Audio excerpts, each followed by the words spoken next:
From the burning embers of hell, 4 biblical figures of the apocalypse rose from the smoldering depths of eternal fire. Mystical entities, each revealed themselves through their YouTube channels, spreading joy, laughter, entertainment, and most of all, their love for movies. Their goal was to enrich their viewers with knowledge that could only be taught from the masters themselves.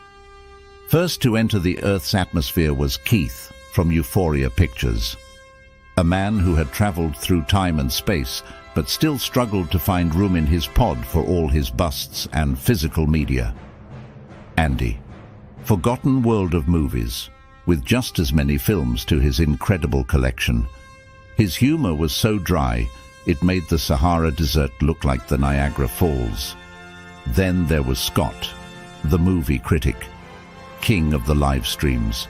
This young man's voice was so high, he never had the need for drugs. Finally, there was Nigel, the Rockgod himself. Legend has it, this man's wit and humor was so fast, Usain Bolt had trouble keeping up. He too had an impressive physical media collection. Together, these 4 legends graced our screens to entertain and bring joy to the world. Hello everyone, and we are live. Welcome to episode 63 of my Friday night live stream series.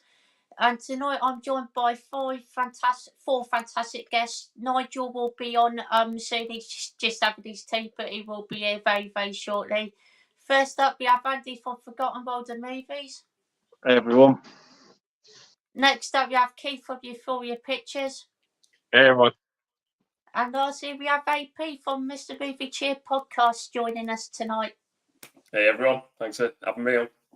No worries. Thank you all so much for joining tonight. I really do appreciate it as always. Thank you. Thanks, Scott. Cheers, mate. No worries, guys. And what have we all been watching recently? Andy, would you like to go first? Yeah, just a couple of random movies. I watched last night a movie called Kissing a Fool with David Schwimmer and Jason Lee. I think it was from the 90s. I enjoyed it. It was a lot of fun. I watched a TV movie. I haven't seen it since I was a kid, called The Killing Secret. Don't know that one. I really, really enjoy that film. It's pretty good for a TV movie. And yeah, I'm just trying to think what else I've watched this week. I watched Demi Moore and Emilio Estevez in a movie called Wisdom. I hadn't seen that before. That was quite good. It was quite a good little heist movie, kind of like bank robbery type movie. But yeah, I've just been watching like some random TV movies. Awesome. To do with like true crime. I watched Race to Space with James Woods the other day. That wasn't very good, unfortunately.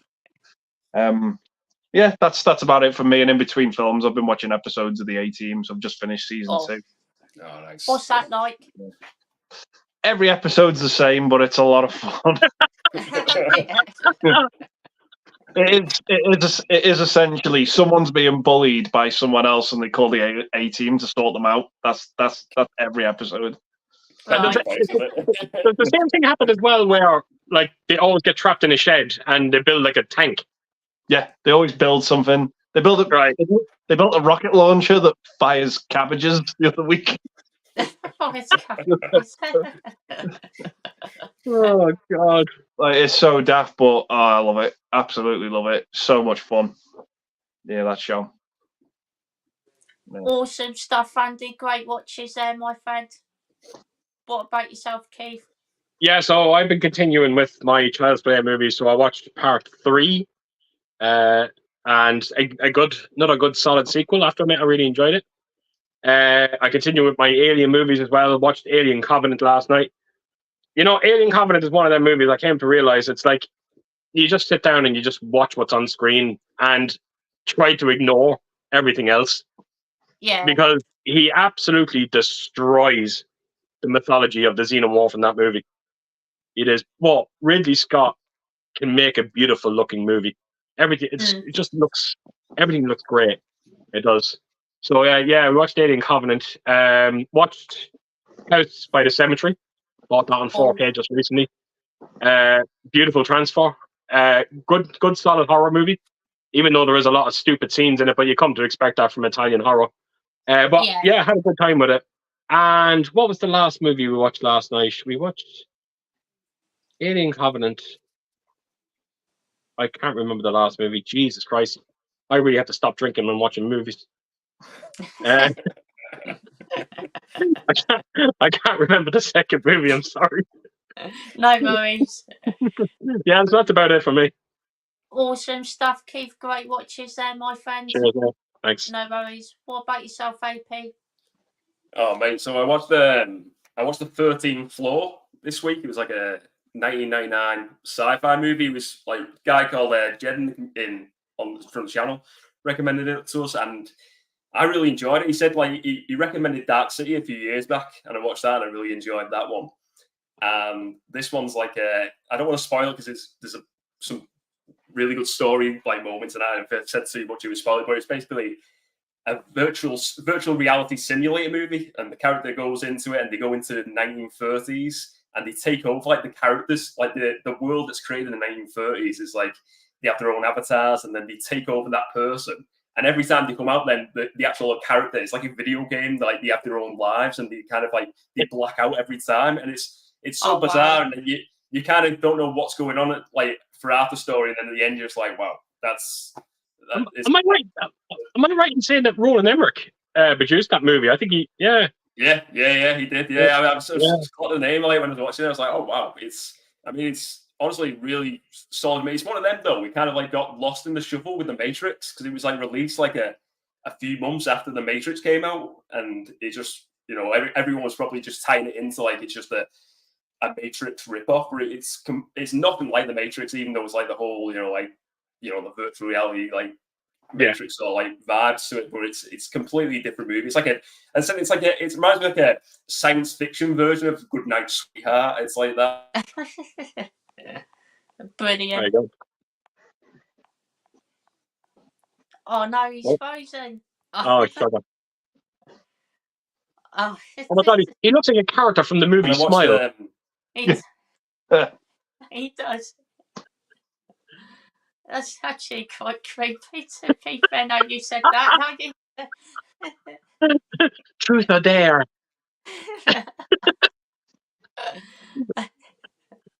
AP, you still there? Oh, there he's back.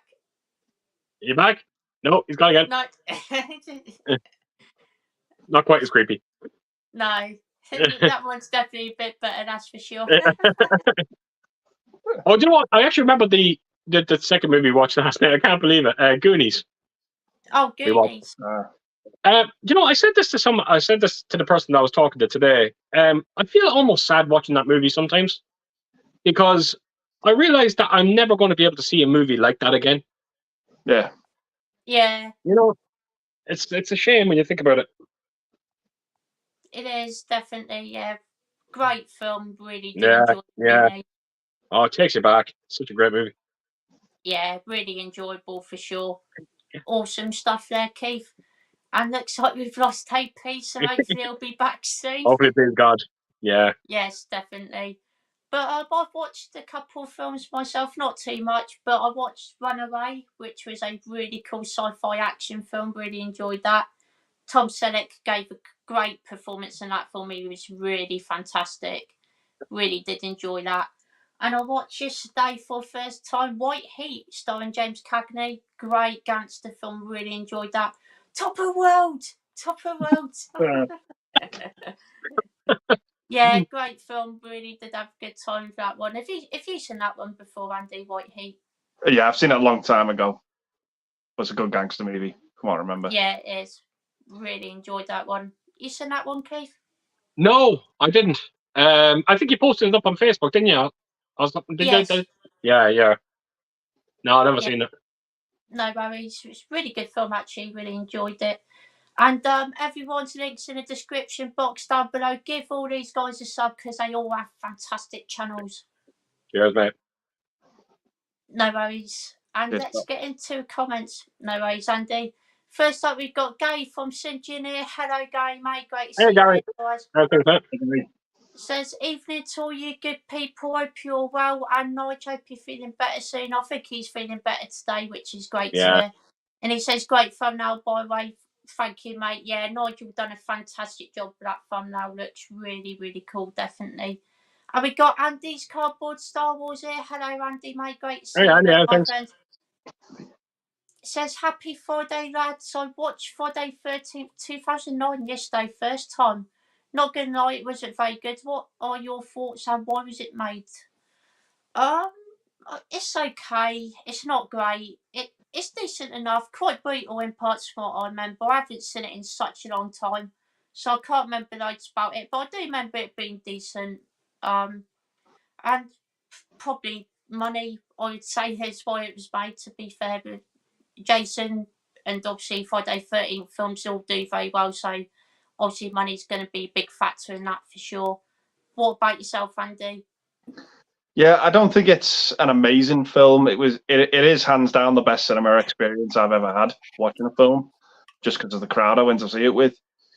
But yeah, I think it was kind of just like, well, let's just remake a big horror movie because it was a popular thing to do at the time. The Elm Street one probably just been announced about that time as well. That was coming out the following year. Texas Chainsaw Massacre one from 2003 did pretty well. Yeah, I think it was just kind of like, let's just remake Friday the 13th because we can. But it's an all right movie. It's okay. It's an all right slasher for what it is. But it's not as fun as that original run of films. No, I agree. Yeah. Awesome stuff, Andy. Great answer, my friend. And AP, welcome back. Great to see you back. Oh, mate. Sorry about that. I heard you just laughing. I must have frozen on like a dodgy face. But would you like to finish off what you've been watching recently while you're here again? Yeah, mate. As long as it doesn't go again, hopefully it doesn't. So I watched the Frighteners as well. I watched that this past week. That was the first time watch. Michael J. Fox. And mate, I loved it. I really enjoyed it, Keith. It was like, I mean, anyone's not watching it, it's kind of like it reminds me of like Ghostbusters meets the Addams Family. It's got that Tim Burton vibe to it. The movie. It's and I didn't realize it was It was Peter Jackson who directed it as well. Yeah. Which was awesome. Like, it was like his movie before he did Lord of the Rings. But I really enjoyed that movie. I thought it was like he plays like this paranormal investigator, and he's going around. He's a bit of a con man, and mate, he's just like, it's a shame he doesn't do like, I know obviously with his Parkinson's now, but he was such a great actor, weren't he? Like back in the 90s and 80s, he was awesome. Fantastic. Sorry, what version did you watch? Just out of curiosity, did you watch the theatrical? I think it was a theatrical. Yeah. Oh, if you enjoyed that, check out the extended cut. There's a lot of great stuff. There's a lot of great stuff put in. Oh man, I'll have to give that a check. I like this. But it's like little teasers as well for the Addams Family. And the guy who played one of the ghosts in it was the original Gomez Addams in the TV show. Oh, I didn't even notice that. Yeah. Oh wow. Oh. John Aston, is it? John Aston. He's kind of like the Western cowboy. He's falling apart all the time. Yeah. Oh, I never knew that. Shit. Right. Okay. Yeah. Brilliant movie though. I really enjoy that, and I watched Ambulance for the first time as well when it came out a few years back. I've been meaning to watch that for a while because I like sort of like Heat and stuff like that. I like them sort of movies, the heist movies, like right up my street. And it was like I know people probably said this before. It's like it reminded me like Heat mixed in with Speed. That movie it was just highlight the intensity. It was just non-stop. It was like might be a bit like that Baby Driver a bit, where it was just like it was always keeping on going, really quick paced movie. But I really enjoyed it. I thought Jake Gyllenhaal was incredible. Reminded me of the villain in when he played seen Nightcrawler with Jake Gyllenhaal, and he plays an absolute psychopath in that movie. And he kind of he had little shades of it where he drifted into this psycho character in that. And I thought it was awesome. He couldn't settle in the movie. He was very wired. Yeah. And he was very convincing. Brilliant. Loved the movie. Yeah, cracking movie that one. But yeah, they've been the movies I've been watching lately this week. I always try and like now, especially doing like the YouTube and stuff. I always try and watch like new movies every week if I Yeah. can. Like, and I always enjoy like when you get like especially like the Framers, when you just get a movie I'd never heard of it before. Well, I heard of it, I didn't know anything about the movie, and just going in just blind to a movie. I love that, and you're just like, yeah, no idea, and you're watching, you're like, wow, this is a really fun movie. Yeah, Absolutely. that's a great feeling. I do agree. Awesome stuff, AP. Great watches there, my friend. Cheers, girl. No worries. What's your thoughts on Friday 30, 2009, Keith? Yeah, look, I think we spoke about it before that maybe, just maybe, the franchise, the Friday the 13th franchise, maybe belongs in the 80s. Hey, Nigel, hello. I didn't realise I pressed me knob there. Fucking hell. Oh, I need to. Hang on, I'll just mute the telly. He's got this on the TV. I nearly shit me pants when I saw my face come on now. I thought, fuck me, I'm glad I never had my knob out. Oh, Andy's gone now. Andy's gone now. Jesus Christ. Was it something I said? Streamed Hang on, I want to watch him on the telly, see what he does.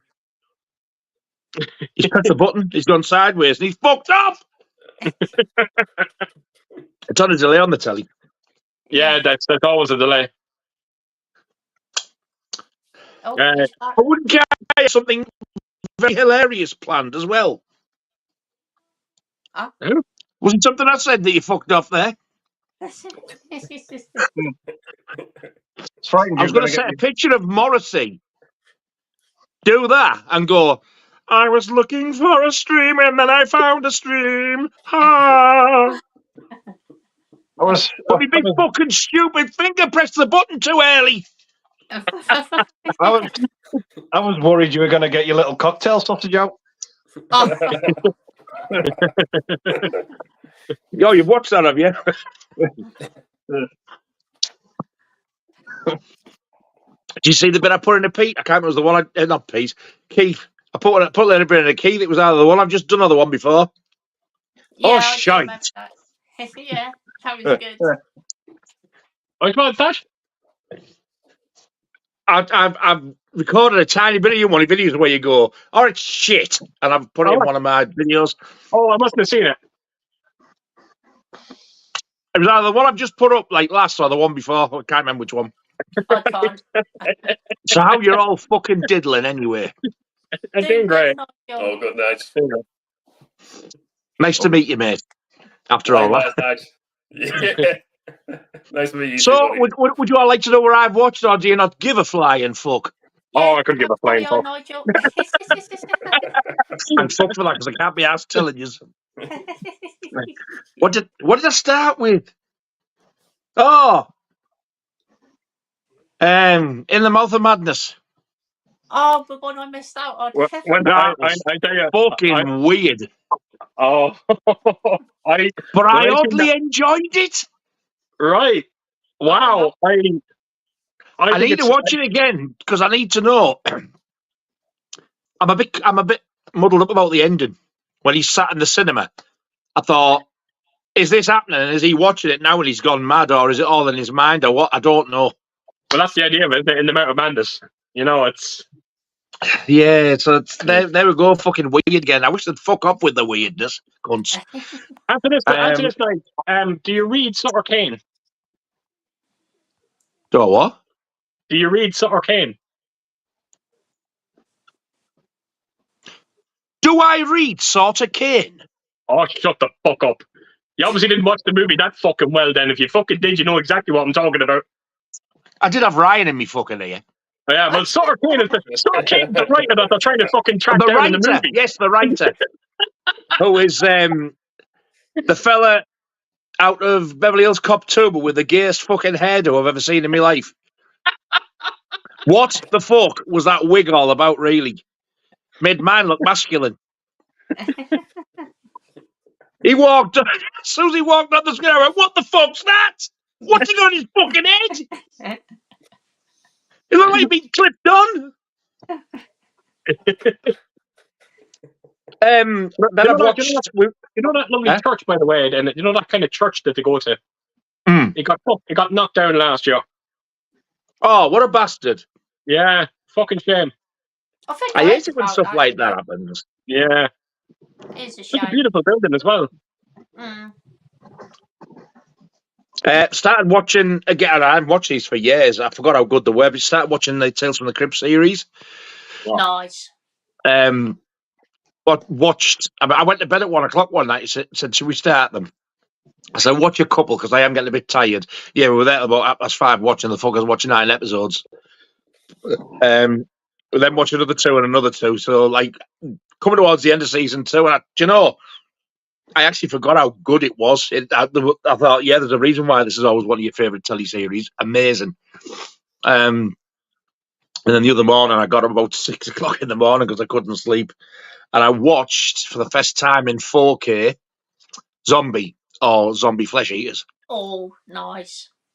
It's the most I've ever enjoyed it because I didn't pick my phone up, as usual. It still wasn't the fastest moving film, but it wasn't as slow as what I thought it was once you sit and listen to it. And the 4K looked amazing. It looked fantastic. It was nice and sharp. At first, you like the scene in New York at the beginning where he's on the boat and the big fucking baldy, fat, bad manners zombies there. Yeah. As soon as he like bites somebody and you see like the blood, you're like, wow. Looks excellent. It's the best I've definitely ever seen it. We said that last night because we watched what's it called, House by the Cemetery last night on 4K, and I said it to Ellen. Whatever it is with Italian directors, whenever there's a bit of violence going on, by Jesus, they love to get that camera in as close as possible. Yeah, they do. They do. They Funny enough, absolutely that just arrived today. Oh, nice. However, it doesn't have the corrected discs. I don't know what the correction is. I don't think it's how to do with the picture itself. Isn't it something to do with the actual way it fits into your screen or something? I think John done a video on it, as far as I remember. So I'm pretty sure I can still watch that and be all right. Okay. Yeah. I think that's it, really. Yeah. Awesome stuff, Nigel. Great watches there, my friend. I'm glad you enjoyed Zombie. Thank you, sir. As well. I love Zombie. Great film. It looked, honestly, the 4K looked amazing. And I wasn't really expecting much from it, but Blue Underground, I should have known better. I'm going to make a prediction. I done a blind buy today on 4K. I have a good feeling about this movie. I bought this today. Night of the Hunted. I know that one. This looks right up my street. It's actually held. The whole movie is held in a garage, like a petrol station. Oh, wow. Where have we had this before? Yeah, we've seen it 100 times before. Only for this one, there's actually a sniper outside, and there's a woman trapped inside. And yeah, that's the whole dynamic of the movie. She has to get out. That sounds like a cross between Open 24 Hours and Assault on Precinct 13. Yeah, bit of phone booth in there as well, maybe. Yeah. Yeah. So it's going to be interesting. Oh, I like the sound of that. Yeah, definitely. What about yourself, AP? I mean, I've seen the original, but I've never seen the 2009? So yeah, I couldn't say on that one, but I like the original. Awesome stuff, no worries, AP. What about yourself, Nigel? I kind of agree with Andy. It isn't great. It's all right for what it is. It's not my favourite remake. I personally think the Nightmare on Elm Street remake's far better. It could have been so much better as well because I am a huge Friday the 13th fan. It could have been so much better. It's not total shit. I mean, I've watched it a few times. I do enjoy it, but it ain't anywhere like in the same league as the Paramount First Date for me. It just doesn't have that nostalgic feeling to it. No, it doesn't. It doesn't actually feel like a Friday the 13th to me. Yeah, I'm just. Why was it made? Same reason every single motherfucking remake is made. Cha-ching! Money. Don't let them lie to you and make them fool you by going, well, we had to make this because the Friday the 13th fan, it's what they wanted. They've been asking for bullshit! It was fucking money! That's the sad thing about Friday the 13th. Like I think we said it before. I don't think audiences today would appreciate it. I don't think you can make a Friday the 13th movie today and like have Jason Voorhees come back by getting struck by lightning. Audiences won't accept that. It's too stupid. You know, that's why I think it probably belongs in the 80s. I agree. And in part 8, when that lass gets whacked with her own guitar, you'd get them all going, well, I don't feel comfortable with that. It's female violence. She's been hit with her own guitar. I'm sorry, but no, I don't like that. I shall go away and be upset for several days. Fuck off, you fucking wanker. All right, then I best be off then. He's off to do his walk review. and he's the one that started all this. Thanks, Andy. Yeah, he sits there and he goes, yeah, you fucking piece, I can't be fucking done with you. Walk close. He goes, I'm going to go and do a fucking little report about that. Don't feel comfortable about that either. Hey. I fucking love it when that woman gets fucking twatted in the face in the 9th one. Go on, Nigel. Go on. Do it. Go on. Go on. You know you want to. Do it.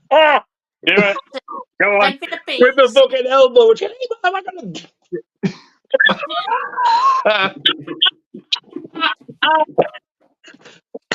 Cut dead in their fucking tracks like that. Oh, so good. Brilliant. Great answer, Nigel, my friend.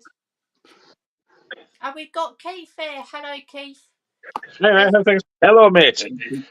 Good evening, chaps, and hope everyone is hunky-dory. Thank you, mate. Really appreciate that. Who am I? David Bowie? Oh, wow. Fuck off. So that's clean one you're getting. Hello, Tom, mate. Great to see you here, my friend. Yeah. And Keith says, first face-off of the evening, and it's all Arnie films. Twins versus Kindergarten Cop. Red Heat versus True Lies. Last Action Hero versus Jingle All the Way. Awesome stuff. All good films there. I'm going to go with Kindergarten Cop. Just so funny. Got some great lines in it. Shut up! Yeah, that was bad, but yeah, great. Yes, it was, but I'm not going to say fuck all. And Red Heat versus True Lies. Easily True Lies. I do enjoy Red Heat, but True Lies pisses all on Red Heat for me. I love the film, it's great. Last Action Hero versus Jingle All the Way. I think I'm actually going to go with Jingle All the Way, to be fair. It's a great Christmas film. Really, really entertaining, and it's really, really funny. Put that cookie down, no! Who the fuck's give him drugs? What about yourself, Andy? The first one's the toughest for me.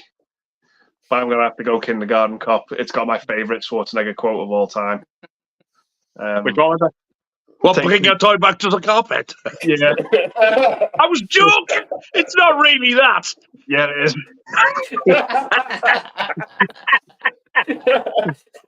It's you get all this shit like, I'll be back and all this, and he likes, bring your toy back to the carpet. I love it. It's just the way it's got framed in his room now on that quote. It's the way he says it. I just absolutely love it. Twins is great because you've got Danny DeVito, and even that movie's so fucking quotable. Yeah. And Kelly Preston. Yeah. Poor Kelly Preston, bless her. Yeah, very sad loss, definitely. True Lies all day long. I still enjoy Red Heat, but True Lies is a far, far better film in my opinion. Yeah. I'm going to go with Last Action Hero over Jingle All the Way. As much as I love Jingle All the Way, I can only watch that film one time of the year. Last Action Hero, I can slap on the rest of the year. That is true. Yeah, definitely. Slap on. Awesome stuff, Andy. Great choices there, my friend. What about yourself, Keith? I say Twins and Kindergarten Cop is the toughest one for myself as well, for all the wrong reasons. Though I don't like either movie. I'm not great. I'm not a fan of them. Believe it or not. I don't hate them, but it's been probably easy 20 years since I've seen either movie. So it's not my go-to Schwarzenegger movie. So with that said, I probably would lean towards Twins. Probably be the more enjoyable of the two. Red Heat, great movie. True Lies all day long for that one. Even though I do love Red Heat, I have to disagree with Andy on the Last Action Hero and Jingle All the Way, because you're right. You can only watch it once a year, but the thing is, that one time a year, I watch that movie at least 4 times. Yeah. Yeah. You know what I mean? Where Last Action Hero, I'd be lucky to watch that once every 2 years. So I'd have to go with Jingle All the Way. Plus as well, it's got that bit where the box gets pushed over. Every time we watch that scene now, that's the gift. That's the gift that you gave me and Ellen. Yeah. It's that added laugh now that we get. We never noticed it before. Yeah. It's not even the way the box gets pushed over. It's just when you see everyone, the rest of the box is reacting. They're all jumping around them and all that. They'll go over to try and help him. So what are they going to do? Yeah. Just stand and laugh at the fuckers. Yeah. So good. It's so funny as well when you see Booster when he gets knocked off the parade thing, and when the camera zooms out, you just see in the bottom of the screen he's still getting the shit kicked out of him. There's things to get away with. Like, look at Booster. He's technically wearing the golden thong. Yeah. And this is meant to be a kid's TV show.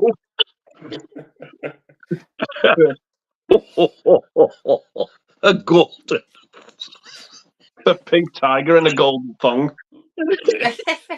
Give that ass strap at the back a quick sniff. Oh. Lace it with one of my pumps. Oh. Wow. Oh. No, that's too far, Nigel. I couldn't do that. I couldn't. Awesome stuff, Keith. Great choices, my friend. Cheers, man. Thank you. No worries. What about yourself, AP? Oh, mate, I've got to go with Kindergarten Cop. Definitely, I love that movie. Still to this day, I think it's a really fun movie. Then I'd say True Lies, definitely, over Red Heat. Red Heat's got nothing on True Lies. It's classic, mate. It's awesome spy movie. I haven't watched it for years, and I watched it like last year for the first time in a while, and it's just such a brilliant movie. It's not age. It's just a perfect movie, isn't it? You watch it, it's just like a really good Arnie film. And for me, as a kid, it would have been Jingle All the Way. Anytime I could have watched that any time of the year. Now I've watched it a few years back, and I can't stand that movie now. I really can't get into it now as an adult, and it's a shock because I loved it as a kid. But I kind of did the reverse because I didn't like Last Action Hero as a kid, and now I've kind of like reversed that, and I love that movie now. I think that's like the whole like going into like the cinema world, and then the kind of like, you know, like all that meta sort of stuff, and I think it's really like a fun movie, and the soundtrack, like AC/DC and the starting off and stuff. It's a cracking movie. I think it's just really a smart movie as well. Like really, like just something really different movie-wise compared to your other Arnie stuff. That's why I like it. And but I think Jingle, I'd love to like watch it one Christmas again and really get that feeling as a kid that I enjoyed with Jingle All the Way. But I haven't got that at the moment. Maybe I will. I hope I do one day. I watch it again. I'd really enjoy it the way I enjoyed it as a kid, because I love that. I used to look like you see the toys and stuff. I always like wanted to be Turbo Man and stuff like that. That was like Iron Man for me growing up, because like there was none of that. It was like, man, Turbo Man. It was amazing watching them scenes when he gets to two at the end as well. Well, the reason why I relate to Jingle All the Way so much is because I am that kid in that movie. I put my parents through that. You know, trying to get that one tie that was selling out. You know, so you can't help but fucking relate to it. Yeah, I get it. Yeah, but it's definitely. They're all good movies. Though. I mean, you can't go wrong with an Arnie movie, can you? Put an Arnie film, especially in the 90s. Man, that era for him, he was making some cracking movies. Absolutely. Yeah. If I'm Really good if I'm ones. doing a Schwarzenegger marathon, all 6 of those films are in it. Yeah. Yeah. Classics. Awesome stuff, AP. Great choices there, my friend. Cheers, buddy. No worries. What about yourself, Nigel? Kindergarten Cop, easy for me.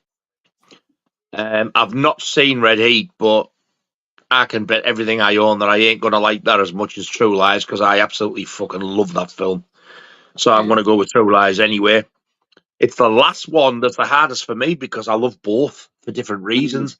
I only saw Last Action Hero, I think it was either last year or early this year, for the first time. I'd never seen it before and I loved it. I don't own Jingle All the Way though. Can you get that on Blu-ray? Because I think I'm going to get that. I think I'm going to get that. Cover's fucking awful though. Yeah. Oh, does it? The cover's awful. Yeah. Haven't used the original. No. Bellends, why do they do this? Don't know. Jingle All the Way is funny, but Last Action Hero's got some amazing stuff in it. Like, blew me away. Like, just daft little things, like when he's going up the steps into the police building, and Sharon Stone, dressed as her Basic Instinct character, just walks past him, and if you blink, you miss the. Like, that was fucking clever. And then somebody else walks past him. I can't remember who it is. Robert Patrick from Terminator 2. That's it. Yeah. And I was like, what a nice touch that was. Oh, that's amazing. Isn't he a cunt? Yeah.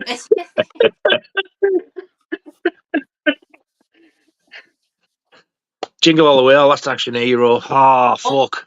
I'm going to say Last Action Hero. Awesome even though they're probably level. Because I've watched that the most recent. But Jingle All the Way, boys have a penis and girls have a vagina, used to fucking crease me every time I watched it. That AC/DC music video might be the greatest music video of all time. Yeah. Oh, I think Michael Jackson's Thriller. It's like Arnold, even if you hate that fucker, you've got to like that video. Arnold Schwarzenegger comes out dressed as Jack Slater on stage of AC/DC, and then he turns into the fucking Angus Young schoolboy costume. I've seen it. I'm sure you sent me it. Yeah, it's fucking amazing. It is cool, yeah. Awesome stuff, Nigel. Great choices, my friend. And we've got Mike from Teachers. You're here. Hello, mate. Great to see you. Hello, mate. Anyway, thanks.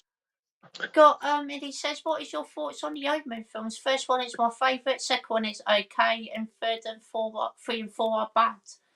I've only seen the first two and really enjoyed them. First one's fantastic, one of my favourite horror films of the 70s. So atmospheric and suspenseful, great horror film. Second one's a really solid sequel. Again, has great atmosphere to it, great acting, and really solid follow up to the first one. What about yourself, Andy? This might sound a bit weird, but I kind of liken the Omen films to the Jurassic Park films. I think the first one's absolutely amazing, and I could take or leave the rest. Yeah. Yeah.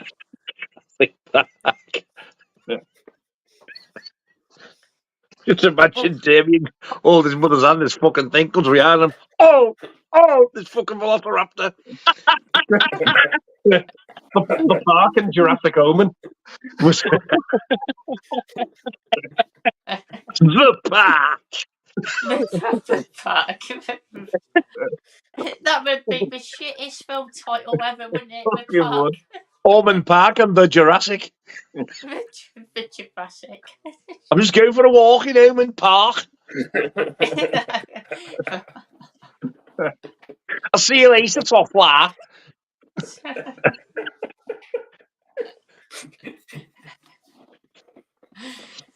Awesome stuff, Andy. Great answer, my friend. Thanks, God.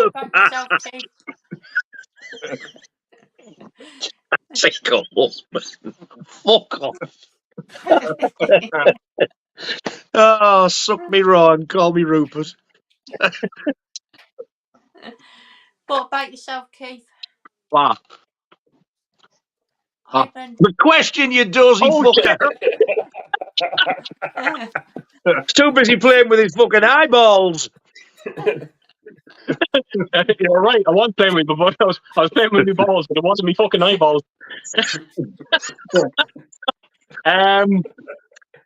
Yeah, look, I'm a bit like Andy. I like the trilogy. I do like the trilogy. I'm going to make a bold statement here. I have a funny feeling when I see this new one. I have a feeling it's going to be the best sequel. I don't know why. I have this niggling feeling that I'm gonna. I've been told by so many people, the way that apparently it ties into the original very nicely. Getting great reviews. Yeah, so looking forward to it. Yeah, but it's I won't. The one thing I will say is, as much as I love the original Omen movie, it's not what I call one of my go-to trilogies to check out. Like I can't even remember the last time I seen them. Awesome stuff, Keith. Great answer, my friend. Cheers, mate. No worries. What about yourself, AP? Yeah, I watched them years ago, and I enjoyed them at the time. I only watched them the once, but they were never sort of movies that I thought, wow, like I'm going to go back and watch these. I thought, same as Andy, like the first one was definitely the best, and then they kind of just wasn't it? I never thought there was anything like special with them. I think, have they done a remake already? Like a few years back, did they do a remake? Yeah, that's right. Yeah. And like I never watched that, like, but I'd definitely be up for this new one, because it's like I've heard a few things about it. Is it? I don't think it's released yet, but it's like something I'd be interested to see. And if it's tied into the original movies, I'd definitely be up for seeing it, just seeing what's on offer there. Like so. Well, I didn't know. I thought it was actually I thought it was some. I didn't. Is it? So it's a sequel? Is it, or what is it? Like I don't really. It's a prequel to the original. Yeah, prequel. Yeah, Right, okay. I was told that it looks like it was shot in the 70s. The picture has this kind of, it has this grainy look. It's meant to fit in. Even the color tones to the movie, the color tones, the earth tones, everything is supposed to be identical to the Omen. Yeah, that would be good. Yeah, should be a decent one. I'll definitely watch it when it comes out, though. Absolutely. Awesome stuff, AP. Great answer there, my friend. Cheers. What about yourself, Nigel? No worries.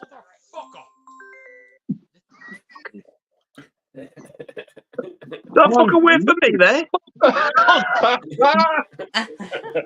Jesus fucking Christ. Every fucking Friday I tell me brothers, don't fucking ring me. I'm on a stream. And they fucking ring me. If you're probably watching, you go, watch this fucking loser temper. Bong, bang, bang, bong, bang, bang. Anyway. I could just hear a very, very faint fuck off. Yeah. Jesus Christ, fucking half the brains to be fucking dangerous.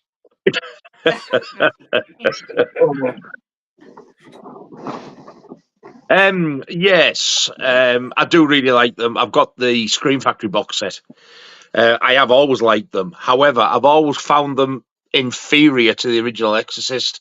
I've always thought that the reason the Omen was made, because it was like sort of doing a male version, cashing in on the Exorcist, like 3 years later or whatever. And the way the poster was going on, this film was going to be absolutely horrific, and it wasn't.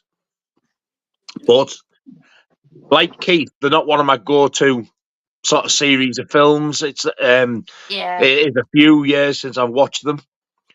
I really do like the original. Every time I think about them, I always think the second one's my favourite. Totally agree with Mike. The third one just is not good. It is so fucking dull. However, I love the fourth one with the girl in. That gets absolutely slated. But I love that one. I actually saw the remake at the cinema and I really enjoyed it. Awesome. I bought it on DVD, never watched it. I've got it in that box set and still haven't watched it. It's not that I don't want to, I just never think. But, I mean, yeah, they are a very good series, but they're not a brilliant series. And for me, the third one is definitely the weakest link. I am looking forward to the new one coming out, though. I'm intrigued to know what they're going to do with this. And now Keith said, like, they've made the colours and everything fit in and the grain on the picture. It's sounding good already. Yeah. It does, yeah. It sounds great, to be fair. I'm intrigued to check it out, definitely. Awesome stuff, Nigel. Great answer, my friend. Cheers, mate. No worries. We've got Gary Brewer Addict here. Hey, Gary. Hello, mate. great Hey, to. Hello, Gary, you big handsome bastard. He says, if you could buy physical media from only one country, then what country would it be? And he says, plus you'd have to give back all your other editions from countries you didn't pick. Now that's just a fucking evil bastard of a question. And that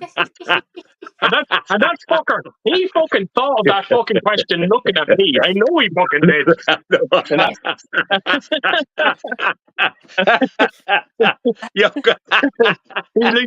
He's gonna be there now watching this fucking with the biggest bastard smile on his face. We're all going to suffer, but I get the impression nobody's going to suffer as bad as you here. Yeah. By the way, it was actually Gary.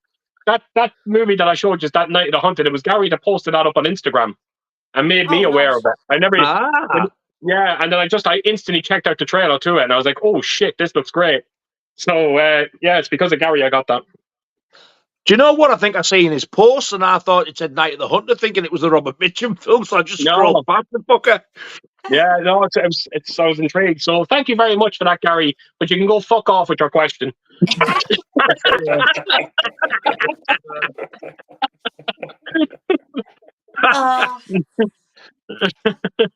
Possibly America, maybe. They have some cracking releases, and yeah, without them, wouldn't have the Warriors 4K box set, which is fucking fantastic, absolutely brilliant. Loads of other great releases as well. So yeah, I might go with America, I think. What about yourself? You'd have to say goodbye to your Dawn of the Dead box set in that case. Yeah, true. Fuck's sake. Fuck's sake. Just thought I'd put the cat amongst the pigeons there, chaps. If I'm going to suffer, that cunt's going to suffer. Yeah. But yeah, what about yourself, Fancy? I don't know now. I'd probably have to, if I was buying from one country, I'd probably be America. Just for Scream Factory alone, I think. Yeah, that was my thought process And behind it, to be fair. Some of their Arrow stuff's been amazing as well, but yeah, I think as well you can probably get movies from America you can't get over here. Yeah. As well, I think it'd be easier to get hold of movies there. Because there's a lot of movies that you can't. There's no UK release at all, and yet there's an American release, so that's what I have to opt for. So, yeah, I probably just have to say America. Awesome stuff, Andy. Great answer, my friend. Gary, you're an awesome guy, but you've absolutely broken my heart that I can't have that Dawn of the Dead box set anymore. I'm broken. I think that's polite for you're a cunt. Yeah, basically.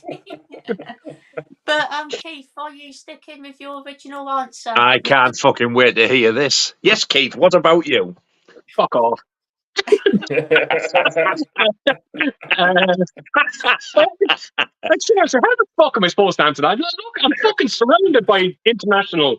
Like, if I take Germany, that's all my Film Arena stuff gone from Czech Republic. Arrow Video, Second Sight, gone. If I stick to America, that's like, or even Germany.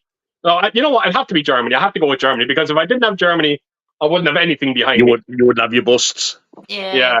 I'd probably have to stick with Germany, and it's cruel though. It is cruel because then you have Scream Factory from America, Vinegar Syndrome, Kino Lorber, amazing releases. Even like Italy, I have some great releases from Italy as well. The Midnight Classics editions. Australia, Umbrella Entertainment, Imprint. It's fucking cruel. It's absolutely cruel. But look, I'm gonna have to go with Germany. I'd have to stick with Germany. Awesome stuff, Keith. Great choice, my friend. Cheers. No, Australia never even used to be on the fucking sort of physical media map for me. They've just really come into it the last few years with Imprint and Umbrella and stuff like that. It's like, fuck me, they've got some really, really good stuff over there. Absolutely. Yeah, definitely. Totally agree there.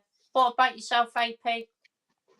I mean, I think for me, it'd have to be the US for like TV shows though. Like there's so many like American TV shows that, like from like 70s and 80s that I really enjoy watching, and they've never had like UK releases, and so that would be the big one. But I was looking before at the new releases of The Crow. It's coming out on like I think they got like a new Steelbook and new 4K coming out in June. But I saw this release from Germany of it, and the case cover, it was just like this absolutely looked like hand drawn, this bizarre looking case cover from Germany. And that's just like, I thought there must be there's loads of releases from Germany. You see the artworks, I love the artwork on case covers. And you see some of the Germany releases look amazing. But yeah, US for me, just for the TV shows. And there's, like Andy said as well, there's a ton of movies out there that don't get the UK releases as well. So yeah, then the US releases, definitely, that would be the one for me. Awesome stuff, AP. Great answer, my friend. Cheers, God, I feel like I've cheated on my collection. Yeah, it is. I feel like my fucking just collection. remember, it's just a hypothetical question. Is that the right word? But my collection is fucking staring at me now, going, "You fucking bastard."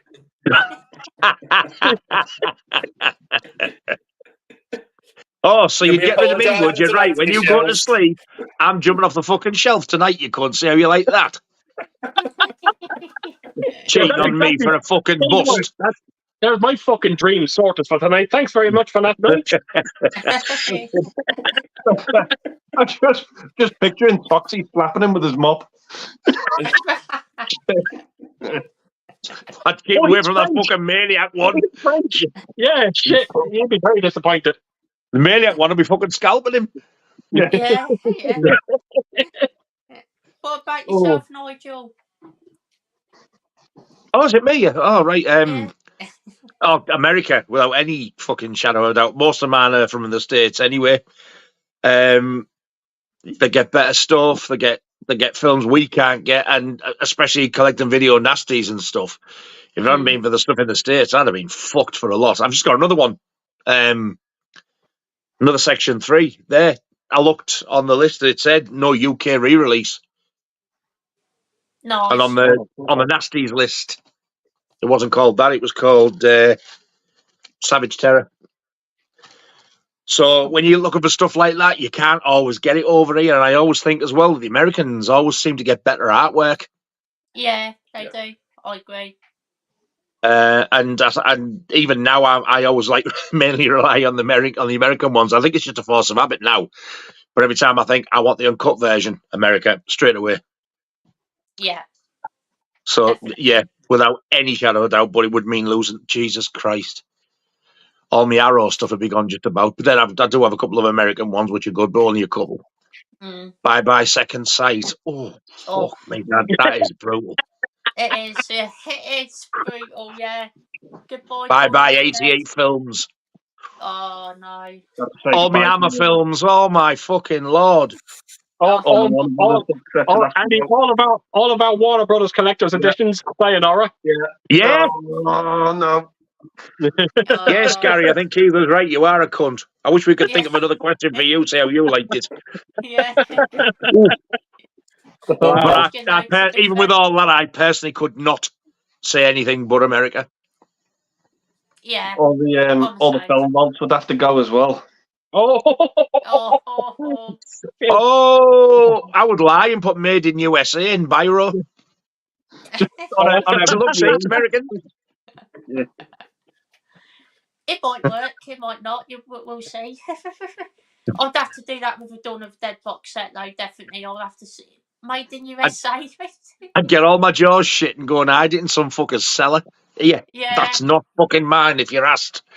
Yeah, definitely. I'd like you shot your Dawn of the Dead box set over, Scott, and I put it with my Jaws stuff safe. Yeah, cheers, Nigel. Appreciate that. We'll do that. So, yes, America, definitely. You know, by me saying Germany, I technically saved one wall in this room. The rest of them are gone. Wow. Do you want to rethink? I might have to rethink that one. Look at it this way: if your busts were gone, you'd get to fit more films for America on them things, or whichever other country you picked. You know, so believe it or not, Nigel, the one country I wouldn't save is America. Believe it or not. Wow, really? Oh, wow. Yeah, I don't have that many American releases. Wow, I don't. I have the that does Scream surprise Factory. me. I have a few Scream Factory and I have a few Kino Lorber, but I don't have that many. Have you not got no like Severin or Vinegar Syndrome or anything like that? I have 3 Vinegar Syndrome. I have no Severin. Wow. I don't. Yeah. They're Yeah. expensive, but they're fucking beautiful. Yeah, They I are love really, Archie Barnes. really beautiful. Yeah. Definitely. Awesome stuff, Nigel. Great choice, my friend. Oh, that's it then. Keith would have to give up his fucking dark I can't see Friday the 13th. Couldn't watch that anymore if he didn't pick America. I'm sure fucking Germany have a release of it.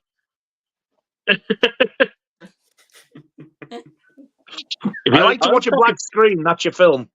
I'll convert you someday, you bastard. You will come to appreciate that 4K release. He even said, yeah, you were right, you know. It does cut off half of Mrs. Woolley's face. I went, exactly. And he goes, but don't you think that adds to it? No, I want to see her fucking face. It's what I'm used to thinking. What? She's as ugly as fuck. Why would you want to see all of it? That's part of the scary bit. You look at it and go, whoa, you bitch. But half the face in darkness, half in, Michael Myers there, kind of like that. Yeah. But you're fucking worse. You're worse. Oh, when I watched it, I couldn't see the roof of the cabin. What the fuck are you doing watching the roof of the cabin for? Because they're shagging in a cabin. You want to see the fucking wood and the roof authentic. And that just looks like they're fucking in the middle of a field in the middle of the night shagging. There's nothing. It's just black behind them. You go, who's that being killed? I don't know. I can't fucking see. It doesn't. Oh yeah. Oh look, there's a woman being killed. Oh, but I can't see the fucking wood behind her. Oh, I can see the floating body because that's realistic. We've got Cy Bobson here. Hello, my friends. Great to see you. I saw it. And he says, what is your favourite Spike Lee film? For me, it has to be Inside Man. I'll go first. I don't have a cunt because I've never seen one. Yeah, and I'm going to second that with Nigel. There's a bit of time saved. It's down to you three. I'll put that as well. I've never seen a Spike Lee movie. Oh, just you and Andy. Just me and Andy. I can't remember all of his films, which is a shame, but I think there probably is one that I've seen that I prefer, but I'm going to have to go with the Inside Man because it's the only one I can think of that I really, really enjoyed. Oh, sure, in that fucking case, I can say Inside Man as well. Awesome stuff, Keith. Great answer, my friend. I like that movie that Spike Lee directed. There we go. Well, if he's having Inside Man, I'm having Jaws. Spike Spielberg and Stephen Lee. Stephen Lee. Wait, that's a Spike Spielberg. Double SP. Spike Spielberg. What about yourself, Andy? If it's the right director I'm thinking of, I'll probably have to say Black Klansman. Yeah, that's my favourite. Do the right thing and Malcolm X as well. Oh, do the right thing, yeah. I forgot about those films. Awesome stuff, Andy. Great choices there, my friend. Got Gary saying that he thought your video you posted tonight, Andy, was amazing. You are an inspiration to us all. Thank you. Oh, that means the world, Gary. Thanks. Oh, the video, Andy. All I'll say is if you're interested, just watch it. It's quite an in-depth one, but yeah, just watch it. I'm not interested. Tell me. You know what the scary thing is? He said that with a fucking straight face as well. No, again. I'll check it out when the stream's over. Thanks. I've been asleep most of the fucking days. I don't know what everybody's posted. No worries, Nigel. I'm going to have a look at this. I'm intrigued. Yeah, I'm actually somewhat intrigued as well. I've seen a thumbnail and I like what I see for so far, so I'm going to be watching it. Right, I'll be back in a second. No worries. He's going to have a look, hasn't he? Well, I'm going to put the fucking telly on and have a look at all. It's getting the better of me. I'll be back in 12 minutes. Yeah. And we got Carlos Eastwood for Life fan here. Hello, my friends. Great to see you here. He says, hey, buddy. Hi, Friday night, James Scotty Cagney. Mr. Video Nasty himself with dressing gown gods. I was going to put that on today, you know. Sir Keith Snake Plissken Russell. And he never forgets his world of movies and movie smiler. I just seen your It takes thumbnail. them a week to think of all these up, you know. I just seen Andy's thumbnail now. I didn't actually realize we were actually going to do a video on how many times you wanked while watching Oppenheimer. I was going to say, because Andy, the last 2 years on the growth of my cock. Sounds intriguing. His mic is getting smaller as the ruler getting bigger. It's funny that It's self-ingested. I've actually named that growth Nigel. But in all fairness, Andy, that actually looks great. I'll actually definitely check that out now as soon as I get a chance to. Yeah, I definitely want to watch that video for sure. It'd be awesome. Got Son Mike of a from bitch, USR1 Retro here. Hello, my friends. Great to see you here. Hi, man. How's things? Hey, buddy. Hey up. And we got Dawn of the Discarded here as well. Hello, mate. Great to see you here, Hey, my man. How's friends. things? All right, bud. Says, good evening, guys. Looking forward to a usual awesome Friday night. You guys rock, Carl. Thank you Yes, so man. I much. appreciate it. Thank you very much, sir. And we've got Carlos saying, guys, your favourite all-time movie quote, but we've also got Ellen putting a spin on that. So hello, Ellen. Great to see you. Saying, hey, all favourite quote from a movie, but you have to do it in the voice of a character. Oh, wow. We need to set a fucking payment button on here for these requests. Yeah. Right, favourite all-time movie quote. Yo, Adrian, I did it.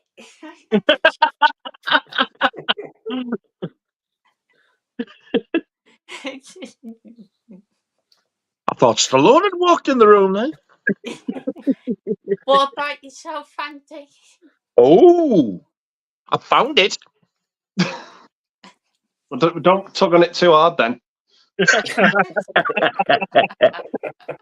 Oh, the impact. Oh, right. I'll have to have a watch of that. I can't do it in their voice, but it's probably John Goodman and Trumbo. I'm in this for the money and the pussy, and they are falling from the trees. I still need to see that film, but that's a great quote, to be fair. Awesome stuff, Andy. Great choice, my friend. What about yourself, Keith? I know why Ellen come up with that question, because we are forever fucking quoting movies to each other. And they're not even memorable lines. We just fucking quote them. But I don't want to do the voice because I know I'm going to sound like Arnold Schwarzenegger, but I shot him 6 times. This man is not human. Or if it's Halloween 2, I shot him 7 times. Fucking hell. Stephen Hawking's voice box is playing up again. It sounded like Animal and Muppet gargling with salt. That's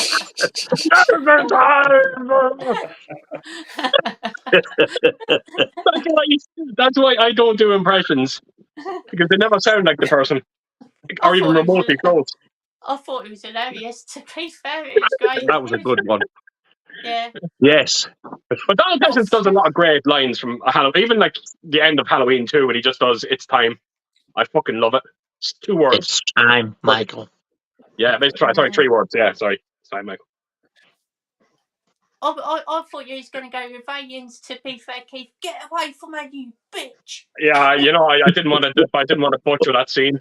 Oh, fair enough. Yeah. Totally understandable. Awesome stuff, Keith. Great choices there, my friend. Cheers, mate. No worries. What about yourself, AP? I mean, in my head, I'd love to do. I think I'm good at impressions in my head, but I sound awful. I just sound like me every time I do an impression. So I'm not going to butcher an impression. I'll do it. Like I sound like Yoda from Star Wars, and I'm sound like Yogi Bear or something like that. You know, it sounds ridiculous. I'd say. Get us entertained, you fucker. Come along. Yeah. I think favorite quote has got to be. I mean, there's some, but like They Live with Rowdy Roddy Piper, and he says, "I'm here to chew bubblegum and kick ass."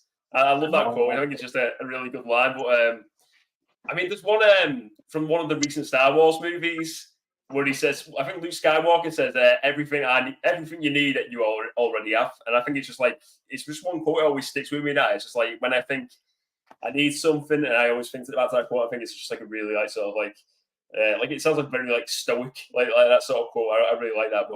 But then I'll do a Yoda impression on it. What's that? Do not. It's no try. That's pitch. Shit has impressions, he is. That's how bad I am. You know, Keith, do a Darth Vader impression. Show him. I shot him 6 times.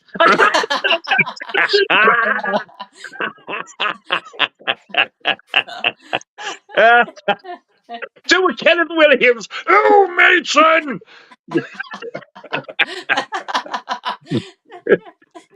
Ladies and gentlemen, Kate Bush. It's Clive. It's me, I'm Kathy. I'm running up down.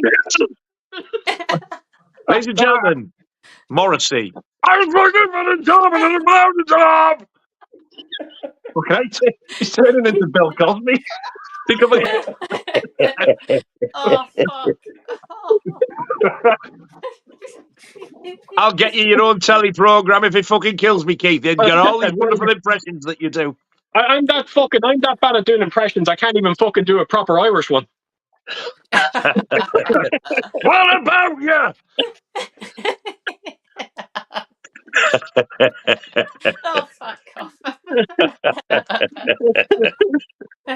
Little bastard! That was Keith doing an impression of himself.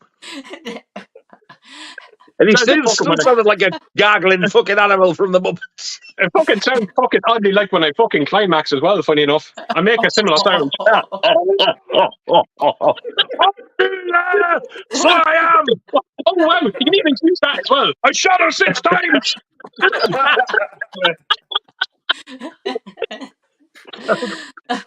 Me backwards. Oh. Sounds like fucking Fat Abbott. I'm quite certain. Fat Abbott! Fat Abbott. Was it Fat Albert? What's that? Fat Albert. Fat Albert. Yeah, Fat Albert. Fat Albert? Who the fuck's Fat Albert? I don't know. Put the pudding, chaps. The pudding. Is that like... Yeah. That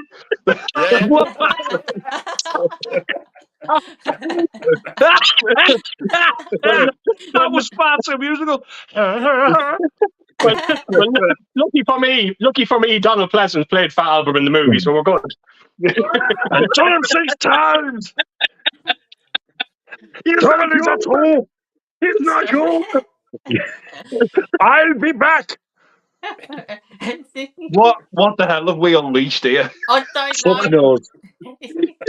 Oh, that was great. That's one of the best highlights. You can thank Ellen for that one. Yeah, definitely.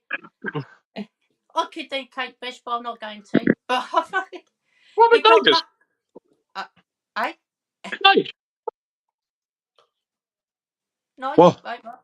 Nigel hasn't done anything. I'm here. Who did you do? I didn't. He didn't ask me. Yeah, no. We got tied up with yours. Oh, did I not? Nigel, what about yourself, buddy? I've got 2.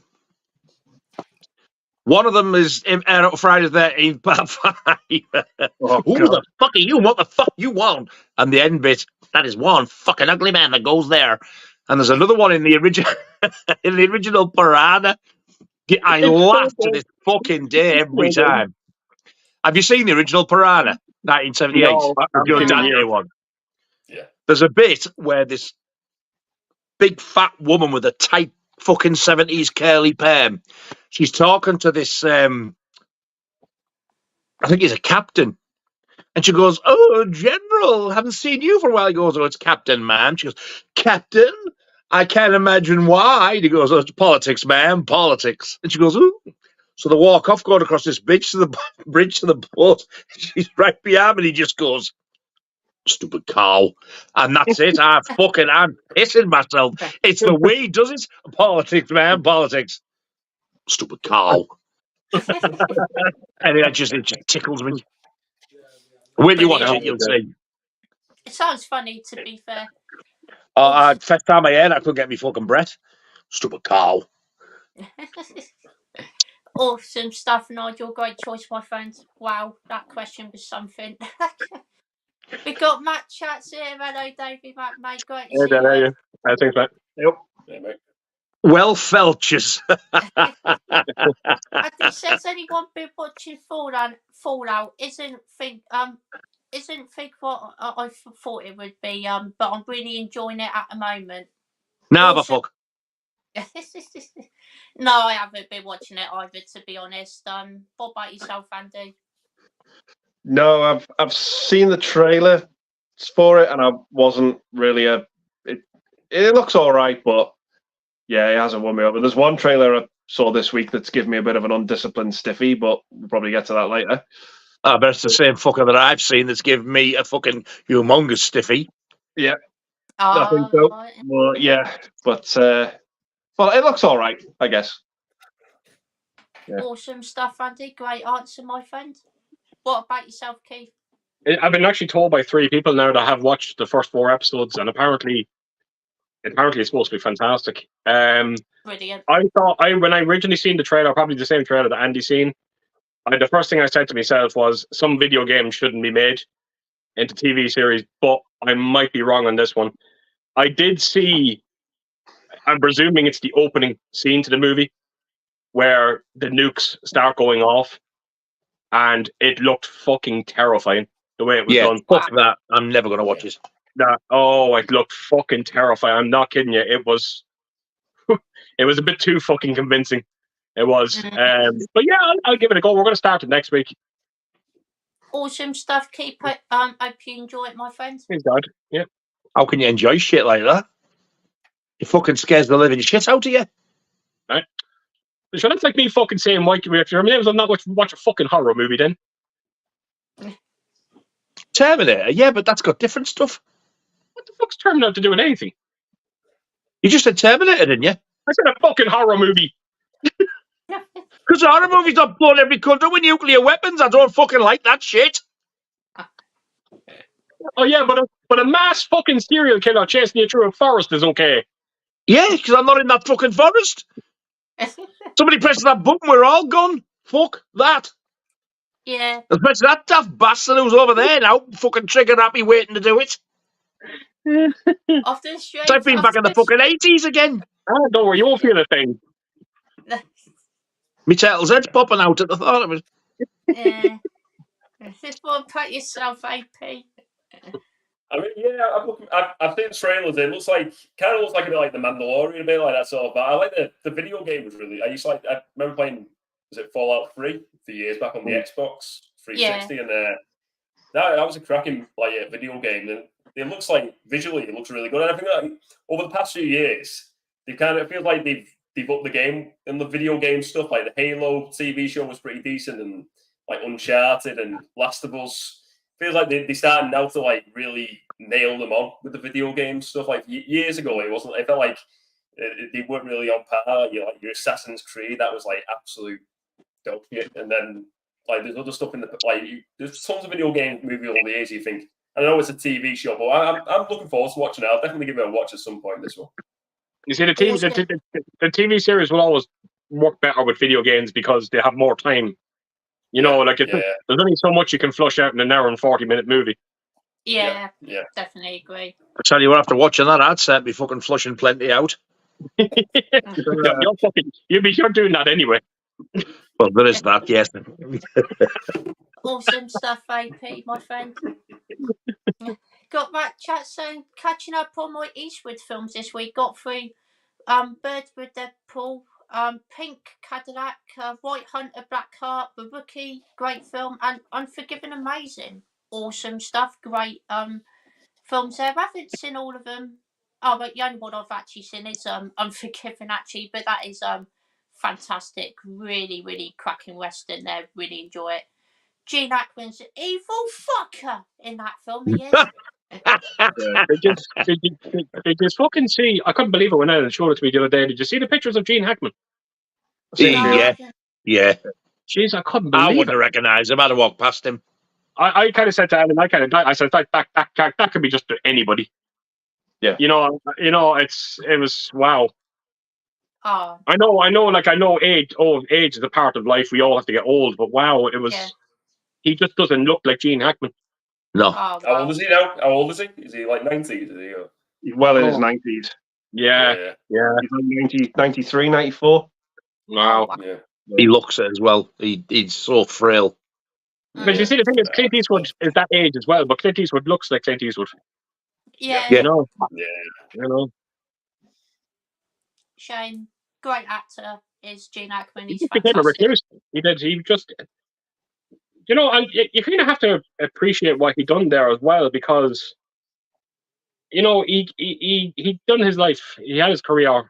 You know, he went out of it, became a bit of a recluse with his wife, and they got to have them 20 years now of never having to worry about paparazzi and all that. But it just goes to show when it comes to these paparazzi cunts, they are relentless. They will never stop. They won't. You know, and now he's back in the fucking limelight again where he doesn't want to be. He could be going through some deep personal shit and they've got no sympathy or empathy at all. They don't give a fuck. No. As long as they get their photo, that's all they're bothered about. Yeah. That's all, isn't it? Yeah. It's disgusting, really. I don't know how they get... I don't in this day and age how the fuck they get away with it. Yeah, No, neither do I. don't. Especially with all these woke cunts. Ooh, I'm uncomfortable. You took my photograph. No, they'd probably get away with it. They'd probably fucking sue and win. Yeah, there you go. But because he's a famous actor, no, sorry, you're in the limelight, nothing I can do. Cunts. All of them. Yeah. Cunts. What about yourself, Andy? I've seen a handful of these. The Deadpool, it's a good Dirty Harry movie. I haven't seen Pink Cadillac. White Hunter, Black Heart, I've not seen. The Rookie's a lot of fun. I enjoy that movie, and Unforgiven's fucking great. Awesome stuff, Andy. Great answer, my friend. What about yourself, Keith? Yeah, I've seen a few of them. I've seen Deadpool, good movie. Pink Cadillac I've seen. White Hunter, no. Black Heart, no. The Rookies, like Andy said, great movie. Actually, I think it's the best of the lot. I would put that ahead of The Unforgiven, believe it or not. Or Unforgiven. Oh, wow. I really love that movie. Awesome stuff, Keith. Great answer, my friend. Good, man. No worries. What about yourself, AP? Oh, yeah, I love Clint Eastwood. I mean, some cracking ones. I like add to that as well, like the Good, the Bad, and the Ugly, and Escape from Alcatraz. Oh, yeah. For me. Yeah. They're my favourites. Two of my favourites there, but some really good ones are The Unforgiven, Rookie. Cracking ones. Awesome stuff, AP. Great answer, my friend. Yeah, buddy. No worries. What about yourself, Nigel? I've not seen Boyd. I've seen the Deadpool several times. It's so fucking bad. It's brilliant. It's a Dirty Harry film with added cheese. What more can you say about it? I've never seen Pink Cadillac. I've never seen White Under Black Art. I've seen The Rookie once when it was out on rental. I do remember really enjoying it. Isn't it Charlie Sheen with him? Yeah. Yeah, I did enjoy it, but I can't remember anything about it apart from the fact that I enjoyed it. It was funny. And Unforgiven, I've seen that once. I liked it for what it was. It was a Western. I'm not a great Western fan, but yeah, I do remember it being pretty good, if not a little long. But yeah, give me Dirty Harry and fucking play Misty for me anytime. Yeah. Over the Unforgiven. So awesome I suppose stuff. play Misty for me, it's fucking terrifying. Yeah, still need to see that one, but I've heard it's incredible. Psycho bitch. Oof. Yeah, definitely want to watch that one. Awesome stuff, Nigel. Great answer, my friend. Got Rockies, movies and music here. Hello, my friends. Great to see you here. Hello, bud. Hey, Wilkie. Have we got Jeff 101 Bronson here? Hello, mate. Great to see you here, my friend. Hey, Jeff. Jeff! I got your thing at the end of the stream the other night, by the way, before I went. I love that Stallone ranking you did. It was awesome. Oh, thank you, Andy. Really appreciate that. Yeah, I had a great time doing that. It was a lot of fun. Look very chilled. Yeah, it was. It was great. I was actually quite worried before going on as well, because I was like, I haven't seen quite a few of the films in like years, but I was actually all right once I'd done it. It was good fun. Got a few impressions out of us as well, that's for sure. Why does that not surprise me? Indeed. And we've got Carlos saying, as a movie fan, what movie do you feel we need to watch as many people have recommended to you? Oh, that's a good one. That is, yeah. And fuck off. No, it's not Aliens. You sure? I'm fucking positive. Don't know what it is yet, but I'm thinking. Yeah, I'm struggling actually. Yeah, I know there's definitely a few films out there for sure, but I can give you one because I'm getting it so much in the last week. Pulp Fiction. Wow. Yeah. It's, as soon as I put out that Reservoir Dogs video and I mentioned that I didn't see Pulp Fiction, it just everyone was just saying you just need to see this movie. Masterpiece. Yeah, it's awesome. class. Yeah, it's great. Hope you enjoy it, Keith, by the way. Hopefully Yeah. it lives up to hype. Yeah. Great answer, my friend.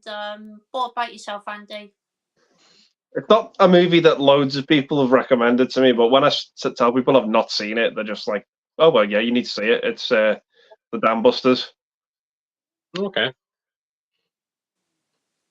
Awesome stuff, Andy. Great choice, my friend. What about yourself, AP? You know what? There's I think like a good western, and I think like there's one like The Professionals. I've never seen that one, and admittedly, I've never seen one a classic movie I've never seen is The Magnificent Seven. I've never seen it. I've seen bits and pieces. I haven't seen it. I've never seen all the way through. So that's another one. I mean, someone out there is going to be like, he's watched Western and he's never seen the classic Westerns. Like, so yeah, I definitely want to watch. Like, awesome stuff, AP. Great choices, my friend. And yeah, I might actually go with Magnificent Seven as well, to be fair, because I've heard great things about that and I've been recommended that a few times. Yeah, I'll go with that one as well, definitely. What about yourself, Nigel? The one that's sprung to mind the first, I think it's not only because I love me Hammer films, but I love the old black and white Sherlock Holmes films as well with Basil Rathbone. But I've never seen the Hammer Christopher Lee Peter Cushing Hound of the Baskervilles. And there's quite a lot of people who have said to me, "Oh, you need to get that watched, you'll enjoy it," type of thing. And I've never seen it. I keep meaning to look how much it is and order it.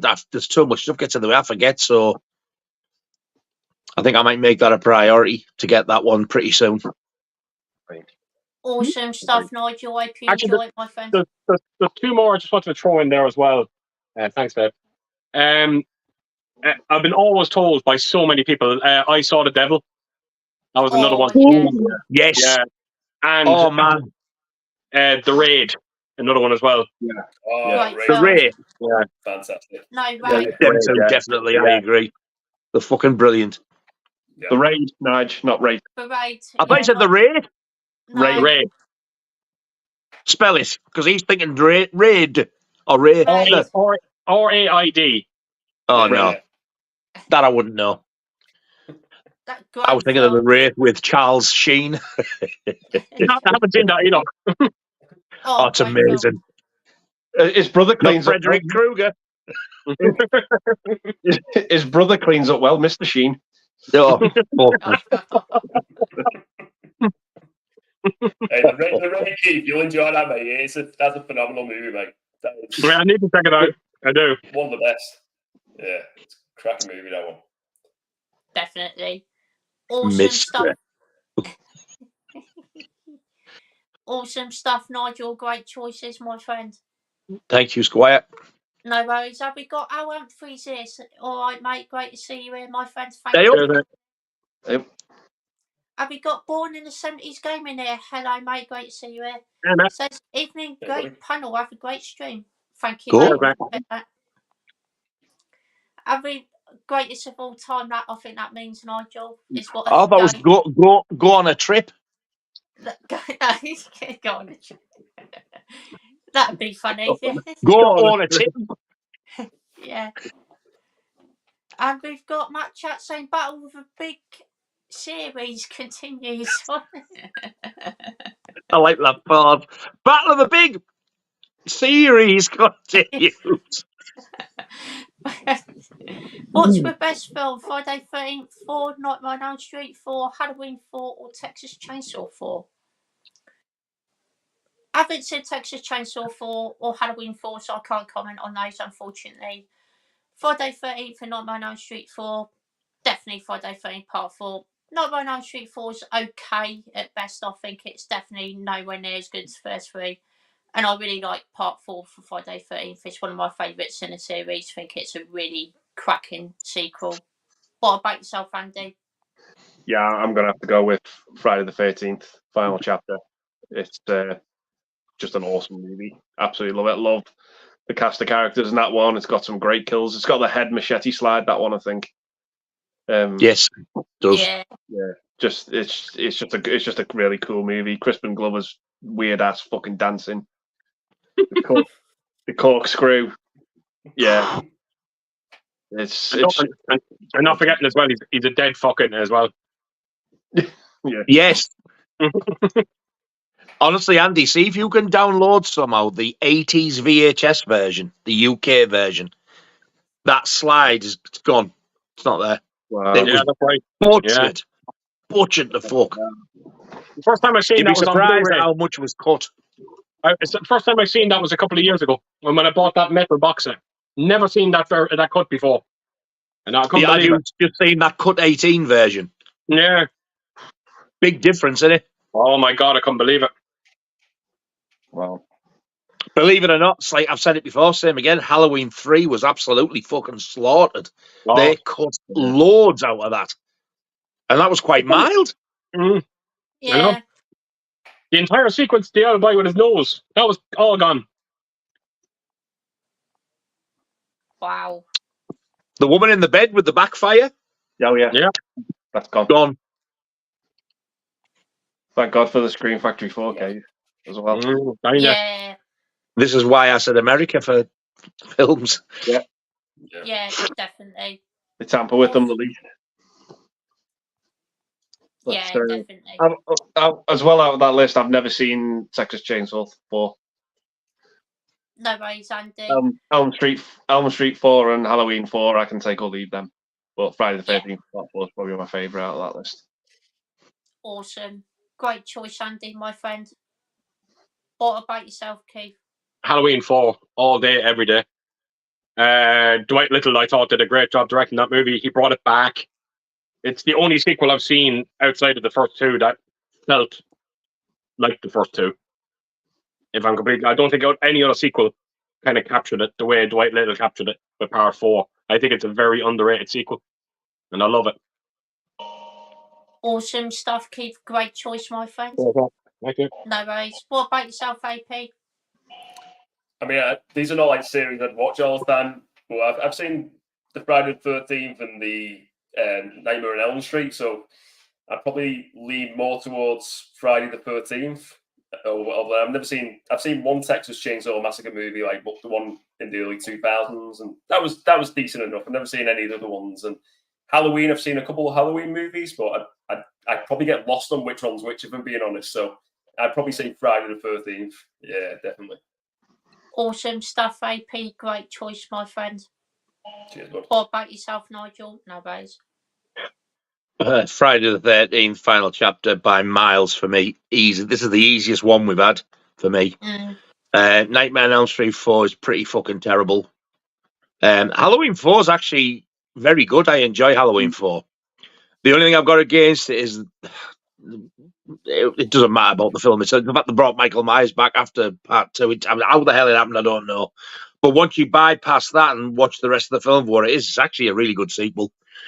And Texas Chainsaw 4 is worse than a Nightmare on Elm Street 4. It's fucking abysmal. I've got the Scream Factory one. I've got it on DVD somewhere as well, but you know, it's part of the series, so I've got to have them all. Yeah. But if you get the Scream Factory one, you get two cuts of the film. One is like everywhere else, where it's Texas Chainsaw Massacre: The Next Generation, but it also has a bonus disc. It's only on DVD, but it's the version of what it was originally going to be, and the title's the same. It's called The Return of the Texas Chainsaw Massacre. And there's a segment at the beginning which involves Renee Zellweger, and it makes it so much better. It makes a shit film better. Matthew McConaughey is one of the most annoying fuckers you ever wish to see in it. I hate him. I think it's that film why I don't like him so much. It was the first thing I've seen him in. That's fair. So yeah, for me, in order there, it will be Friday the 13th, then Halloween, then Elm Street, and Chainsaw Last. But yeah, Friday the 13th by miles for me. Can I just say there night as well, just the I was actually looking at a making of Halloween 4 there not so long ago, and the director Dwight Little, he originally had an idea he wanted to do at the start of it. It was going to be, they were going to go back over the part 2 again. And even though it doesn't necessarily explain, basically what it was going to do was, it was going to show it's time, Michael, and he lights the light, right? And then what was going to happen was it was going to show Donald Pleasance getting hit by the backdraft and him sending him into another room. And that's how they would have made it a hell of a lot better. That would have made more sense. The fuckers wouldn't give him the money. Wow. To shoot the sequence, apparently. But that was originally planned. No, that is a shame. Yeah, I agree. That would have been fantastic if it shot that. They were just going to go back to part 2, and then all of a sudden, you'll just see him going through a door.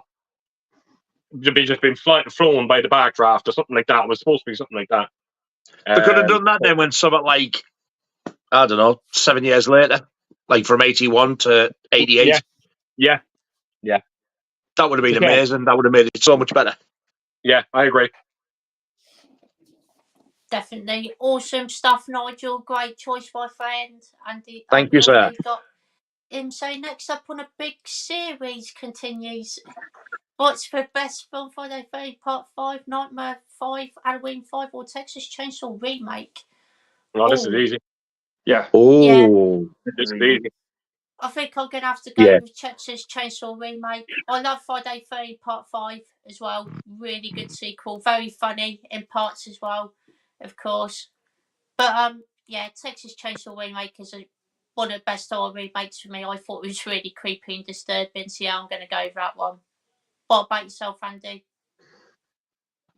Yeah, Texas Chainsaw Remake. I regard it as good, if not maybe slightly better than the original. Love the remake. I think it's fantastic. Friday the 13th, Part 5, New Beginning. Yeah, it is what it is. I guess it's them two hillbillies make the movie for me, and it is one fucking ugly man that goes there. Looking, what's his name, Joey, shitting up the bed sheets as he does. So I'm here to help you. Yeah. Take your shitty fingers away, you fat fucker. Elm Street 5 and Halloween 5 just represent both series at its worst, in my opinion. They're a fucking struggle, them films to sit through. But yeah, Texas Remake is just great. I just love how you can feel the heat when you watch that film. It's just this dirty stickiness, sweaty stickiness you feel when watching it. It's just nasty and uncomfortable, but it's good in a good way. Fuck off, Nige. Fuck off. You can't beat a bit of dirty stickiness, can you? Said Thomas.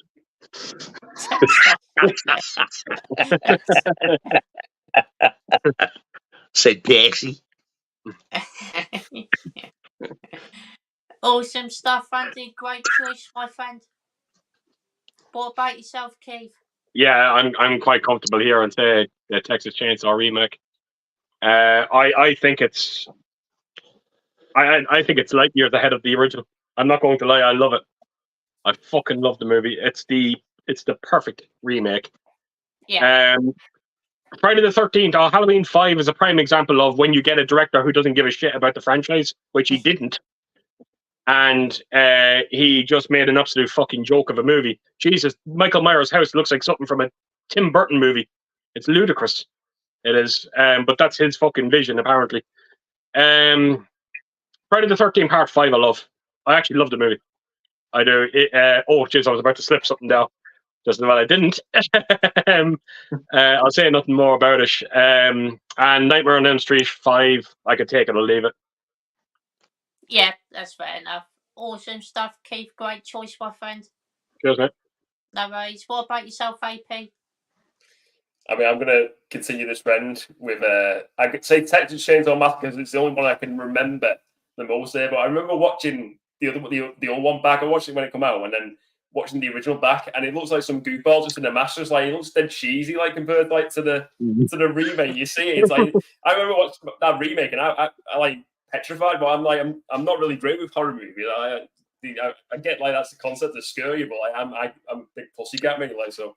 When I watch the movie, I'm like terrified. I'm like looking through my fingers, like. But yeah, I watched clips from the original one, and then you're just like, bloody hell, this is like what's going on here? It looks pathetic. It doesn't look scary at all. Like I imagine it probably has got its moments, but yeah, I'll have to go with that one. And I genuinely not watched. I wouldn't know which ones are which if I'm being honest with the rest of the other ones. I don't know the movies that well. No worries, AP. Great answer, my friend. What about yourself, Nigel? No worries. I've got to say Friday the 13th Part 5, just the one I've watched the most. I absolutely love that film. Love it. Love it. I always have done. But then again, the Texas Chainsaw Massacre remake is, wow, it's probably about one point behind it. I've got to agree with the lads. It's one of the best, if not the best remake ever of a horror film. It's just absolutely fantastic. They just pulled that off, and they did really what the original one couldn't due to budget. It's fucking horrifying, but what a film it is. I actually quite like Halloween 5. I do enjoy it, but I just can't get past that shitty mask. The worst mask. Because it looks nothing like Michael Myers at all. It's fucking shocking. You know what gets me about it, Nige, is that when you see the two cops in it, and you hear that kind of clown music every time they come into it, and all that, it just takes you right out of the movie. It's horrible. It's definitely not the greatest. It's probably the worst one for me. And there is one fella in it that is so annoying. Do you know that chap that you know the scene in the barn? Yes. You know what I mean? He's with there with the red dress. Yeah. Oh my god! I was like, Michael, kill this fella quick. I hate the prick with the black car. I hate him. Don't touch the car. Fucking love it when he gets it. It does have some really good death scenes in it, though. Again, nice. the UK version was cut. Yeah. And Nightmare on Elm Street 5, it should never exist. It's fucking awful. It's just shit. I loved it when I went to see it in the cinema, but I think that's because I wanted to. Because, I basically wanted to suck Freddy Krueger off at the time. But when I watch it, and I was like, oh, it's like fucking nails down a blackboard. I hate it. It's just shit. Yeah, I bet it's bad, to be fair. It's the worst one for me. 5. Oh, without any shadow of a doubt. And people say like either Part 2 or Freddy's Dead is. No. They're fucking Oscar-winning masterpieces compared to that heap of shit. Even the Freddy makeup, he's just like an old woman. He looks fucking stupid. And the Michael Myers mask looks like, do you remember that bit from Mrs. Doubtfire when the mask gets run over? It does. That's what Michael Myers looks like from Halloween 5. Me and Ellen, we had this plan that we were going to buy all the Michael Myers masks for each movie from Trick or Treat Studios, and then we kind of talked about it, and I was like, "But wait a minute, we'd have to buy the mask from Part 5." Oh, fuck that! So we didn't bother with it. It's not just Part. It's not just if you go on Temu and order a normal one, it'll come looking like the Part 5 one. You'll get one for £1. H20's mask is horrible as well. Yes, I actually thought when I first watched it, at least it looks like him. When I watched it last, I was like, "Oh, yeah, that's not big. Good." The eyes are too fucking big on it. You know, you can actually see his eyes. You know, it's far too fucking white. Yeah. And there's something with the hair. The hair's not right. I don't know. It's just. A lot of people are going to be thinking, going, what are you moaning for? It's only a fucking mask. Because he's supposed to keep that same fucking mask. Yeah. Obviously, the original have disintegrated, but the remake, you can at least try and make it look like the fucker. Yeah. Yeah. How would you all like agree. it if we brought fucking Chewbacca out with a dirty, great big hairy cock on his fucking forehead? You'd soon complain about that. You Star Wars watching motherfuckers.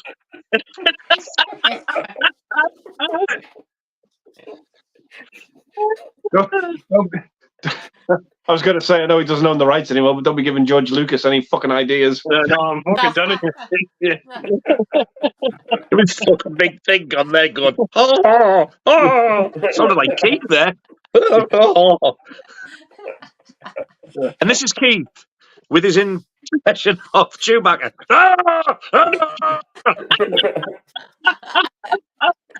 That's not like shouting 6 times. This is Keith's impression of Chewbacca doing an impression of Morrissey. Oh, fucking job in that bad job.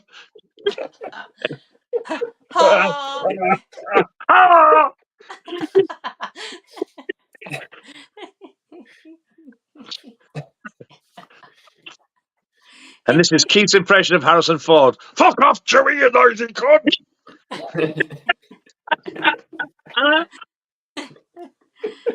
I would like to just take this moment here to announce my retirement from doing any more future impressions.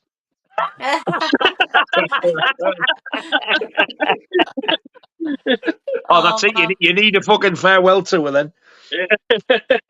And finally, the big series continues. What's the best film? Friday 13/6, Nightmare Freddy's Dead, Halloween 6, and Texas Chainsaw the Beginning. I've only seen one of those, and it's Friday 13 Part 6, but it's a great film anyway. It's my favourite sequel. It's actually my favourite one out of all of them in general, to be fair. So yeah, easily that one. A quick flash subliminal message for Keith.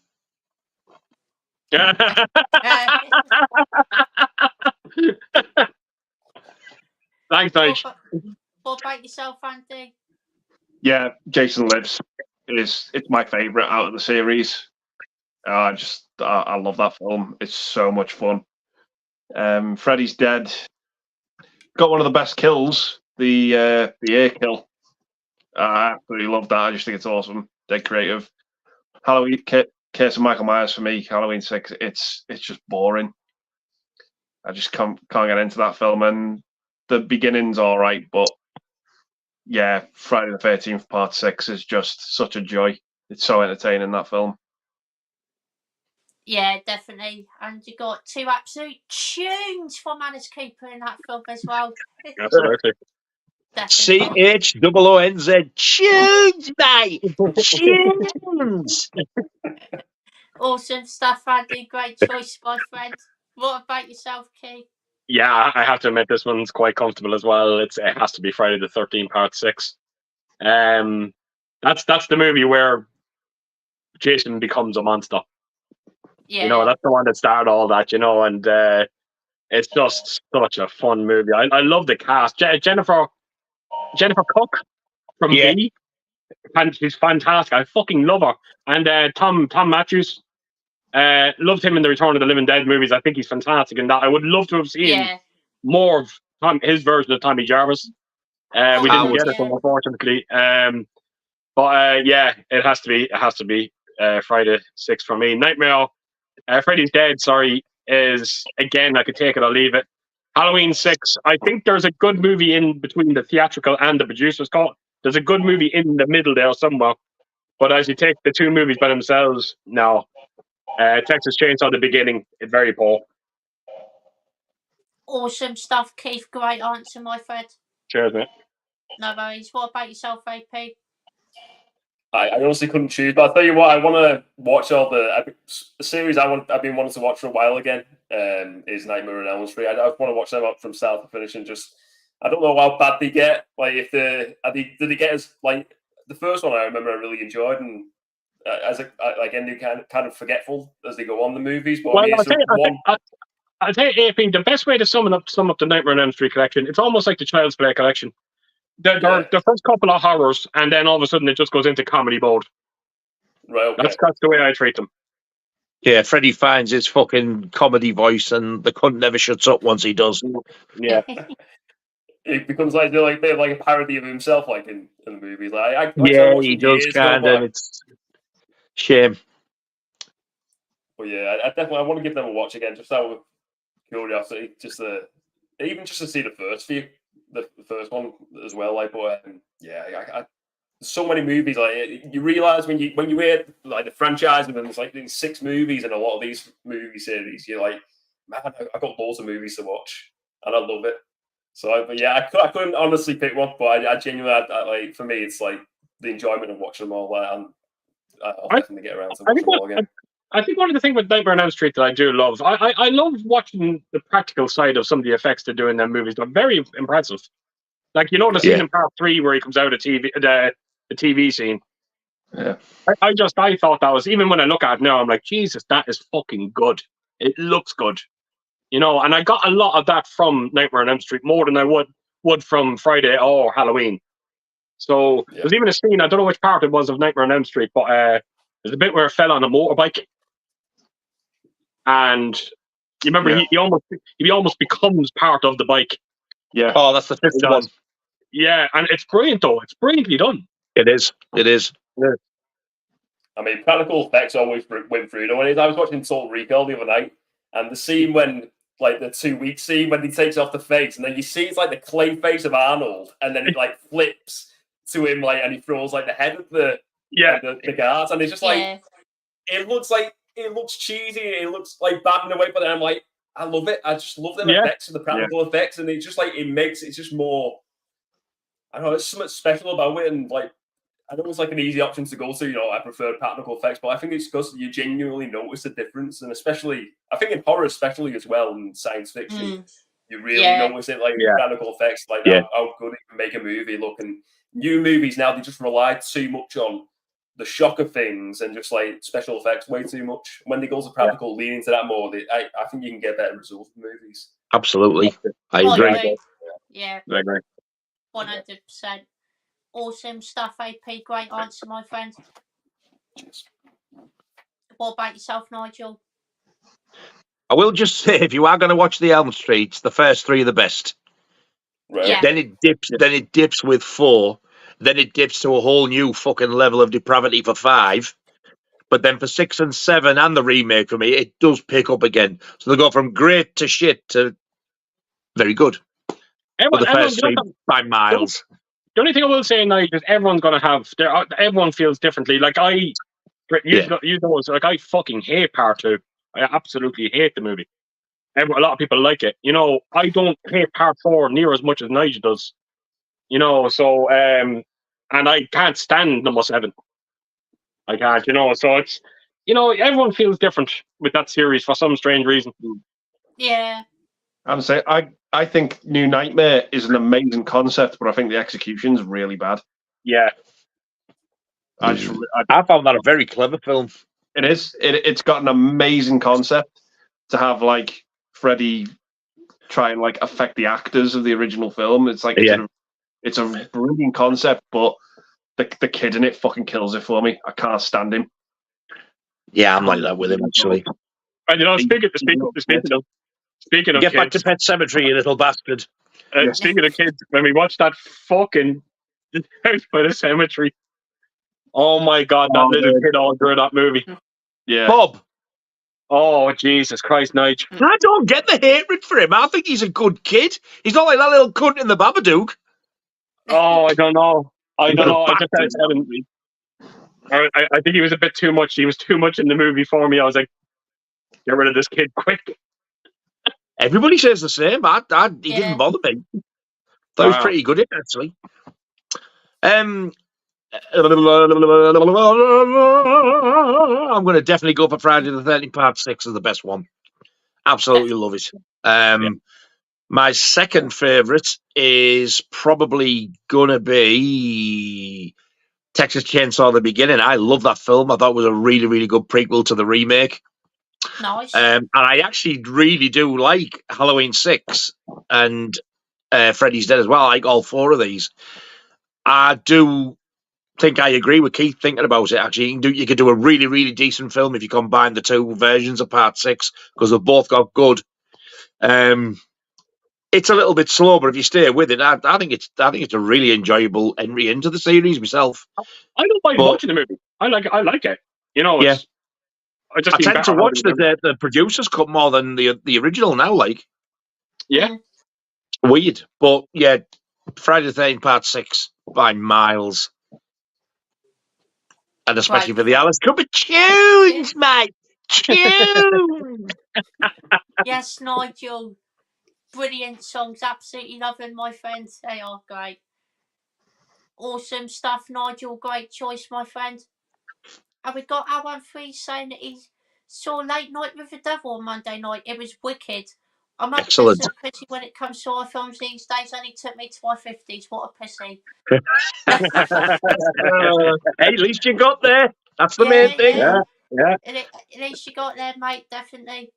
I've heard good things about this film. Subliminal alert. What was that? I don't know. No. Something really fast that came across the screen there. Was it I poured a Wevel or something? I think it might have said or something. I don't know. I've got a really strong urge to watch I Saw the Devil now. I don't know why. Yeah, I know. Now you come to mention it, I wouldn't mind watching that myself. Yeah. Actually, never Tell you what else I wouldn't mind watching. True Lies, because I've heard that the transfer is fucking amazing on it. Yeah. And I tell you, Nige, and you're going to be shocked by this one, Nige. Fucking brace yourself. Aliens in the Abyss looks amazing as well. Wow! Who'd have thought it? Yeah. Fucking fantastic. Fucking, I think I might even watch the Abyss myself. And aliens. And aliens. Oh.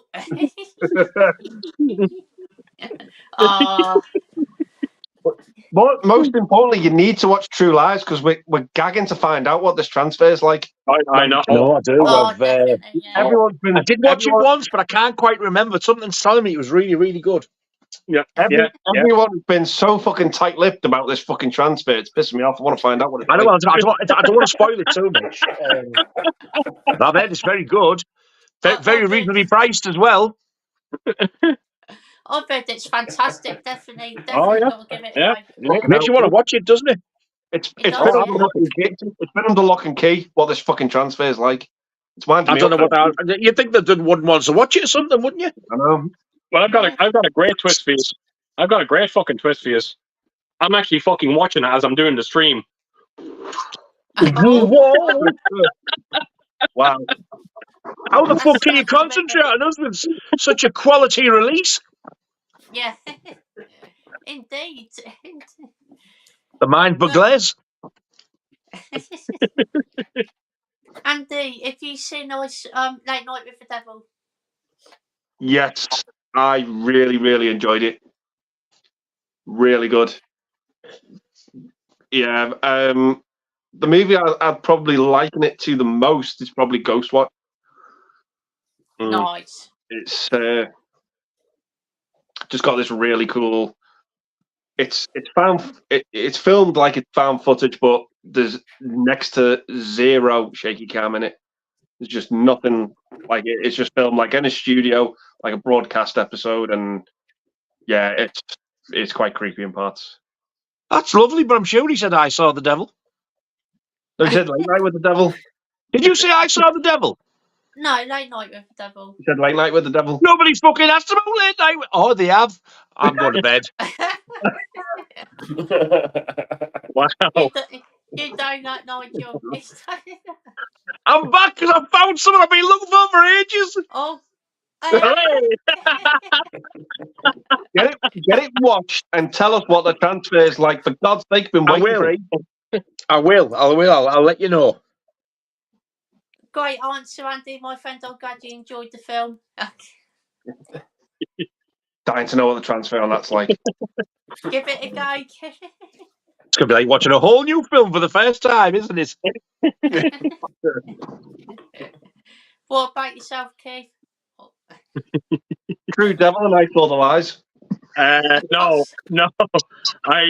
I never seen the movie. I'm looking forward to it though. I heard great things about it. Awesome stuff, Keith. Hope you enjoy it, my friend. Yeah, please God. What about yourself, AP?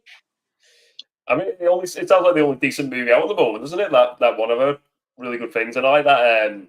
Is it David Dashimon, or I can't butcher his name, like, but I like him in a lot of these movies. So I think it seems like something different. Is he like is he talk show host meets like does like the Exorcist sort of thing, speaks to the woman, young girl, is it, or something like that? Is it? She's possessed. Yeah, kind of. Is that the story? Like, basically, yeah. It sounds good. I've not seen any trailers or anything, but I like something I'd be interested to see. Like, whether I could watch it all, that's a different thing. I'd probably like squeaky bum for all that movie, like, and eyes open like that. Like. Squeaky bum. I want a T-shirt with squeaky bum on. It sounds like amazing. I love it. It sounds like some British pop act from the 70s.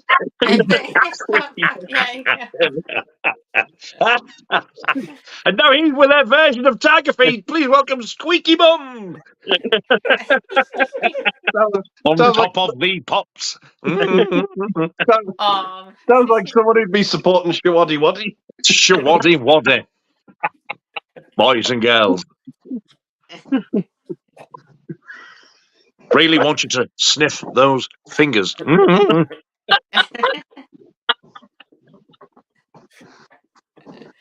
He's back. Oh my God. I'm going on holiday. I'm going for a week at Toys R Us. Now then.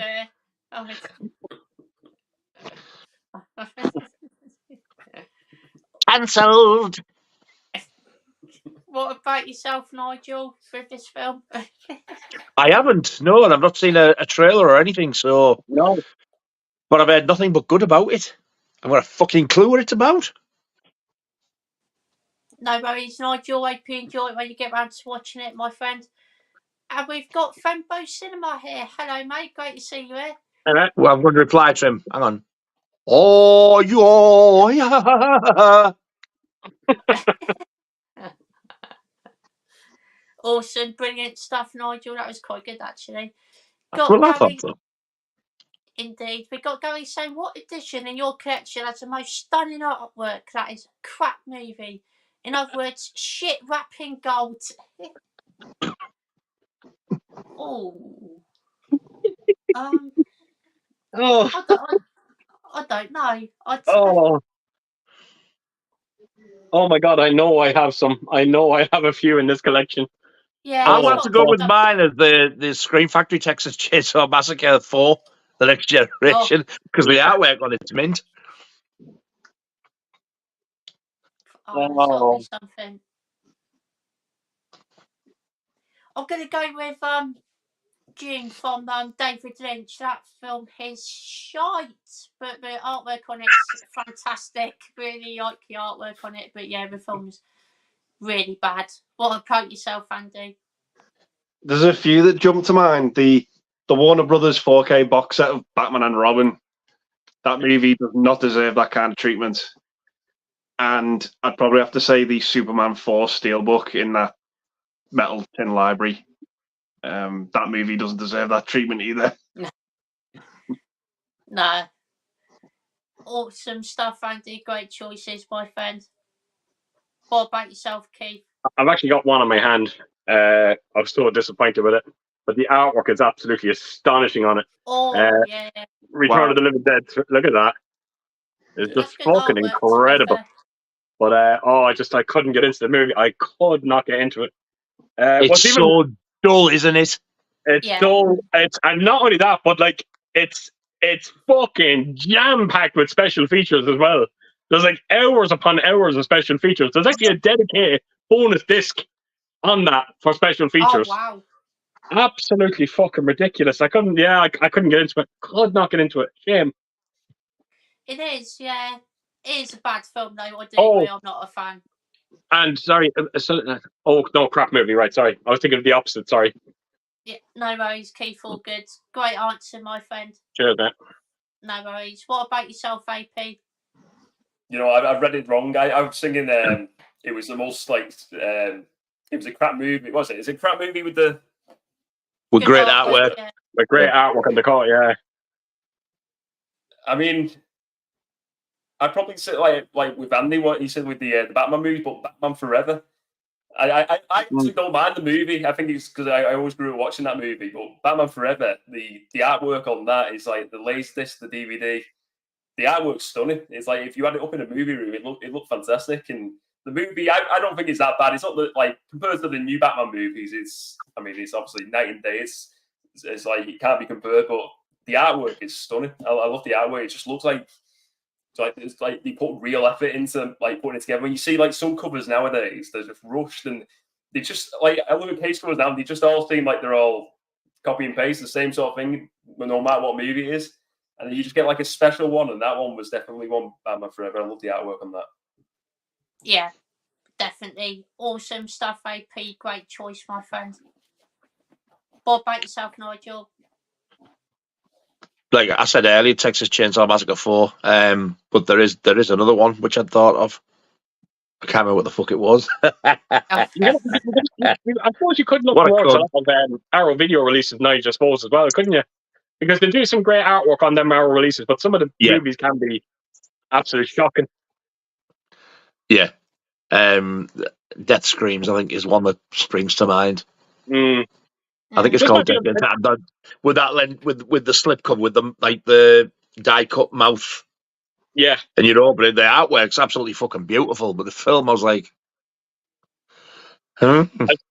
I'll tell you what I have in my collection that I think the artwork is absolutely fucking exquisite on it, and I just didn't like the movie. Crimson Peak. No. I found it to be an absolute fucking dull fest.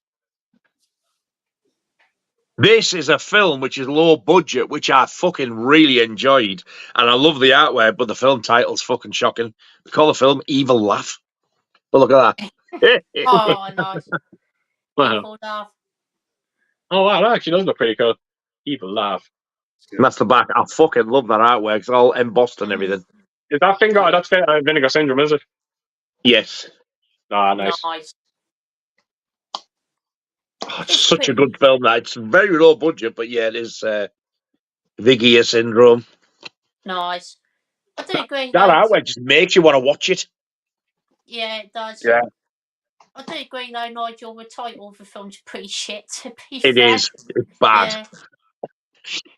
Thankfully, the film's a lot better than the title. It's very cheaply acted and everything, but I had a blast with it. Awesome stuff, Nigel. Great answer, my friend. Got Gary saying, give it a team a piece of blue tack and empty box of Tetleys and they can build the rocket ship. Great stuff.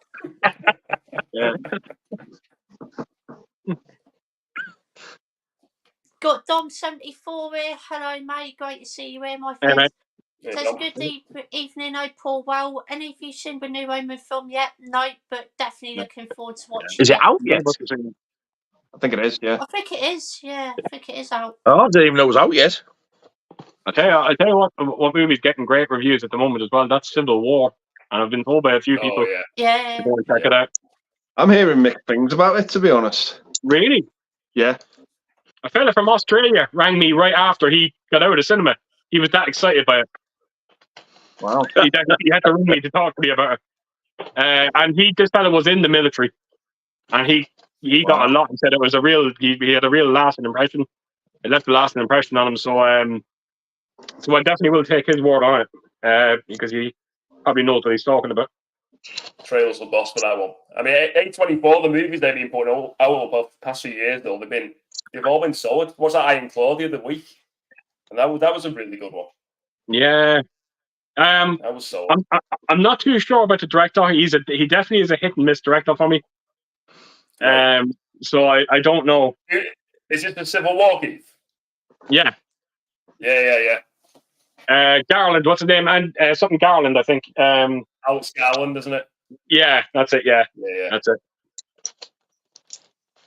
Yeah, I'm intrigued to watch that one. To be fair, it looks good for what I've seen. So yeah, definitely want to give it a go.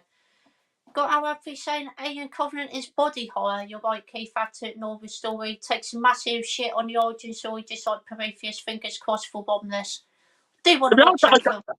To be honest, I don't mind. I actually really like Prometheus. I do. But like I said before, Prometheus is not an alien movie; it's a space jockey movie. But Alien Covenant, my God, just shits on the mythology of the xenomorph. It's shocking. Yeah, it does definitely. But Bombless, I still need to see a trailer for that. I'll keep saying that, but I'll keep forgetting. But yeah, I definitely want to give that a watch. Got that chat saying I miss the 80s, the A-Team and WWF, a big part of my childhood. Yeah, definitely with WWF. Yeah. Totally agree with that. And we've got Keith saying, I'm pretty you fool. What have we got, Keith saying? I'm pretty you fool. That's what I thought you said. Fucking hell. Yeah. Got Mike saying I watched the 4K Saving Private Ryan last night and it looked and sounded amazing while still being one of the best war movies ever made. I agree. It's a fantastic war film. Probably my second favourite war film ever behind Hacksaw Ridge. Haven't seen it on 4K yet, but definitely want to check out in 4K at some point. What about yourself, Andy? Yeah, I think it's a really good movie, but I just think after that opening, the rest of the movie just doesn't come close to that opening. The opening's the best. The opening for me is probably the best part about it, and then it's still good. Like, it's still a good film, really good film, but that opening is just phenomenal, and nothing else sadly reaches the heights of that opening. Yeah, that's fair enough. Totally understand that. Awesome stuff, Andy. Great answer, my friend. What about yourself, Keith? No worries. Yeah, I feel a bit different about Andy with that one because I think. Yeah, that's fair. I think the end battle lives up just as much to the opening. Me personally, that's what I think. It is good. You know, I think it's a different type of war movie that we've never seen before. But you know, as much as I love that movie on 4K, and it is absolutely incredible, but if you don't have the right audio setup, you're not going to be able to appreciate that movie the way it needs to be heard more than seen. It's just that opening sequence that Andy was talking about.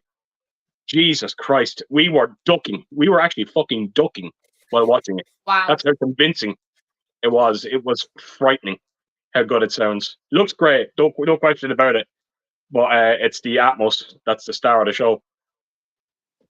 Awesome stuff, Keith. Great answer, my friend. What about yourself, AP? No worries. Yeah, I mean, Saving Private Ryan is a cracking war movie. And it's like you said, there's different type of war movies, and I like some of my favorites, like Kelly's Heroes. That's probably one of my favorite, and it's obviously totally different from Saving Private Ryan.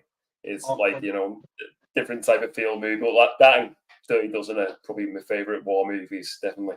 But I think I can really appreciate Saving Private Ryan. I really like Tom Hanks, so it's just a well-made movie, and it's just like it gives more of the feel of what it was, definitely, like compared to like something like Kelly's Heroes, which is a bit more, you know, a bit more comedy in there and stuff like that, and different type of movie. Awesome stuff, AP. Great answer, my friend.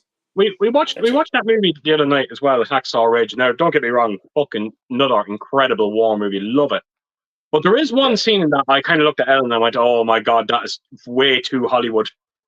It's the bit where he picks up the severed body and he's using it as a human shield, and I kind of looked at that scene and I went, "No, I think it was ridiculous." I did. I was like, I just didn't believe it. You know, it's even if someone told me that did happen in World War II, I still wouldn't believe it. You know, it felt a little too Hollywood for me. That's fair. I can understand that, definitely. We've got Nigel here. Hello, mate. Great to see you here. I think so. Yep. Says, hi, guys. You good? Yeah, doing very well, thank you. Are you guys looking forward to these horrors and some of these trailers out? Long Legs, Trap, See No Evil, The Watchers, and Your Womless, Never Let You Go. I think the only one I've heard of is Your Womless, actually. Shouldn't up I your did- fucking mouth. That's what I got to do. Fucking keeping your mouth the fucking Nigel. This is what fucking happens. Well, yeah, I don't get you. He's been sat there for about 5 minutes holding that up. I've been getting a beverage of iced tea. Oh, nice. Peach iced tea at that. To take my tablet. Awesome. But yeah, I think the only one I've actually heard of is Alien Romulus, but I do want to give it a watch, definitely. What about yourself, Andy? No, I haven't seen any of the trailers for these, but there's one trailer to a horror film I saw this week, which is just looks as if it's fucking tailor-made for me, and a few others, I think, here. Yeah. Oh, yes. Yeah. 100%. We all know what to get. Definitely. Awesome stuff, Andy. So excited. Same. My God, they want you to. That fucking movie just has 80 vibes all fucking over it. I think I spoffed twice before it finished. When I saw the company's logo in that logo where it's situated, I spot 3 times then before I'd even seen the rest of the trailer. Oh, what a trailer. It's going to be a great film. Oh, and then hey, you look at that thing and and then it comes out about that fucking serial killer. Yeah. What? You didn't tell us this was going to happen. Even if the film sucks, that trailer's still fucking great. Yeah. I haven't been this excited for a film for years. I mean, years. I can't fucking wait for that bastard to come out. I wasn't this excited for Scream. It's a film I want to be good. I just want this film to be good because I love X and Pearl so much. Yeah. I just want this to be good and just round it off with another home run. Yeah. If trailers are anything to go by, this could be the best of the 3. Could be. You never know. And I really hope it is, because I love those 2. And there's not worse when you get another one that you're waiting for and it's disappointing. So if it's better than the other 2, I'll be happy. Or even as good as I will. Definitely. I'm just happy to see Ty West is getting his name out there now, finally. Yeah. It's taken a fucking long time, and I just hope that someday someone's not going to turn around and say to me, "Oh, do you see the new Fantastic Four movie? It's directed by Ty West." Please don't. You're a horror director. Stick to what you know. Exactly. Yeah. Don't do a James fucking Wan. No. Definitely not. James Wan. And these movies aren't fucking remakes either. They're original IPs. They're original, yeah. Yeah. Absolutely love and the fucking music and the trailer as well. 2 of my favorite songs. Like fucking hell yes. But sorry, just to continue on there as well, Andy. Out of all them movies now, I've only seen 2 of the trailers. You need to check out that trailer to See No Evil. Okay. James McAvoy's new movie. Oh. Okay. It's a Blumhouse horror movie as well. It looks fucking so good. It's nice. From what I can make out, it's James McAvoy and his wife. They meet another couple, Mackenzie. I can't think of the girl's name. They meet two couples to meet on holiday. They friend each other, and James McAvoy says, "You should come up to my house," and so on. So everything is all nice. They all go up and stay in his house, and then all of a sudden, it's not what they seem. James McAvoy looks terrifying in it. He looks fucking terrifying. Is it Mackenzie, the one Mackenzie who was in that Last Night in Soho? I might be getting Blade Runner. Is it Mackenzie Davis? Oh, she was in Terminator. The new Terminator. Thomas and Mackenzie, that's her, isn't it? Yeah, that's all. I think that's all. Yeah, she was in The Martian. Yeah. I think I don't know what I'm saying. It's not Mackenzie Grace because that's the one from Ghostbusters. She was in the new Terminator. What she keep? Do you know the Dark Fate one? She was in that. Yeah, that's all. That's all. Yeah. She was in that. Okay. Yeah, she was in Blade Runner. So who is it in the end then, is it? Not Thomas and Mackenzie. It's not Thomas and Mackenzie, I don't think. No. I think it's like Mackenzie Davis or something like that. I think. Yeah, that's it. Thank you. Yeah. That's it. Yeah, very good trailer. Great trailer. Awesome. Definitely look forward to watching that as well. Great answer, Keith. What about yourself, AP? Yeah, I've heard about this See No Evil because they had like all them cinema cons this week. I've not seen any trailer, but I've heard that's meant to be. It looks really good, and admittedly, I really like the Alien movies. I've not seen the trailer for Romulus yet, but I like Keith. I like Prometheus. I really enjoyed that movie. I thought it was a good movie. I've not seen Covenant, but Romulus, I'd definitely be up for checking out. I mean, who's directing it? Great director behind it. It's your man. Is it Fred Alvarez? Is that his name? He directed the remake of Evil Dead. Nice. Okay. The Don't Breed movies. Yeah, that'll be good. I'm looking forward to that. It's see, meant to be set in between the first two, isn't it? As well, this one. Yeah, and Ridley Scott and James Cameron apparently have seen the movie as well. They come out and said it was a fantastic movie, but you have to take that with a pinch of salt. Oh, well, I'll definitely. Yeah, that's one I'd be interested in seeing. Like Alien. Awesome stuff, AP. Hope you enjoy it when you get round to watching it, my friend. Cheers, fella. No worries. What about yourself, Nigel? I've never let you go. A fucking Alien can go and fuck itself. The Watchers I've not heard of. See No Evil I hadn't heard of, right? The sound of that. Now Keith's mentioned that I've never had a Trap. Long Legs isn't something to do with a fucking dirty great big spider, is it? No, probably. Probably, yeah, maybe. I don't know, but possibly. If it is, I've heard of it and it looks fucking horrific. It's either that or it's a Jamie Curtis. Or what? You broke up a bit there. Oh, sorry. It's either a Spider movie or it's a biopic for Jamie Lee Curtis. Long Legs. That was good. I like that one. I'm coming up, Tony Curtis. Daddy Long Legs. Oh.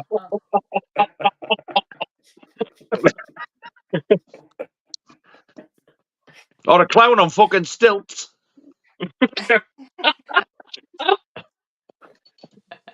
I'll stop. Got Ben Nigel, so we also got Sting, Turret, and Cuckoo coming out, all horror films. I've been into plenty of those. Seen all these fucking trailers. I don't know. Is Sting that's the one with the spider, and it looks really messed up. Oh, Right. okay.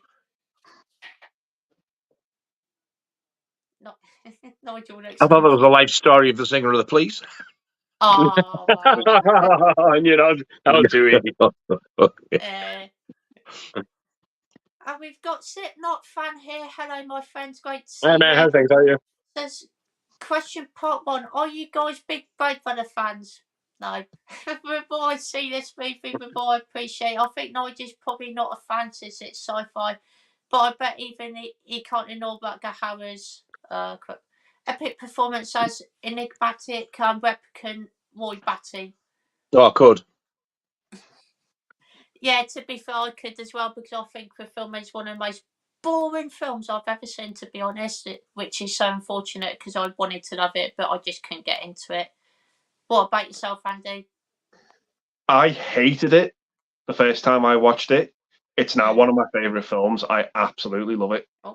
No, AP's gone. Boy, AP. Maybe he's not a fan of sci-fi either. That's it. He's slagging it off. Fucking Blade Runner. I'm going. No, he's been having issues with the internet tonight, to be fair. He was cutting out beforehand, so. It's good to be was having a wank to porn, otherwise we'd having tissues. Oh.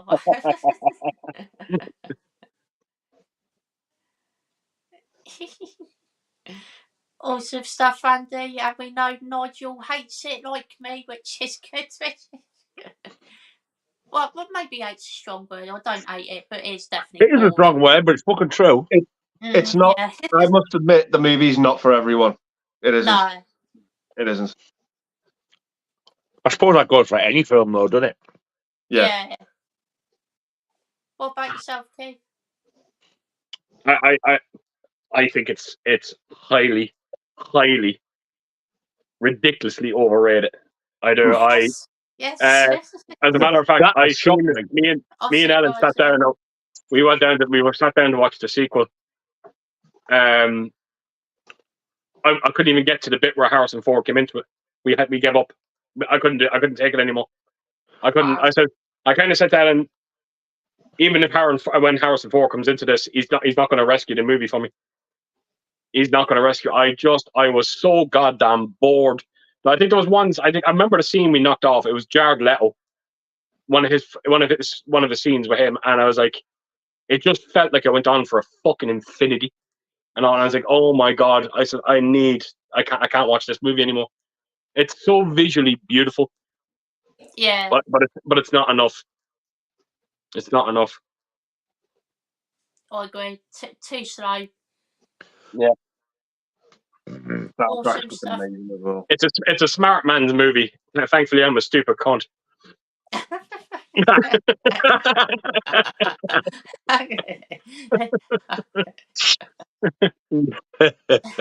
the same. I'm not. I'm just too intelligent to realise it's fucking shit. Hey, slap him out there and call me Rupert.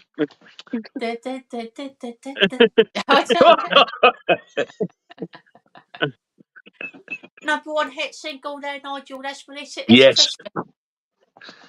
You were doing your version of fucking Bez there. Slap him out there and call me Rupert. Okay, I remember my brother had a chat with me one day. He was sitting there talking about Blade Runner, and he was talking about Harrison Ford, and he was like, and he was getting into details about the ending, and he was like, you know what I got from the ending, and this is what I think, and all that. And he was like, and what did you get from it, Keith? And I was like, I don't give a fuck. As a matter of fact, all I heard from you for the last 5 minutes was this. No, that's all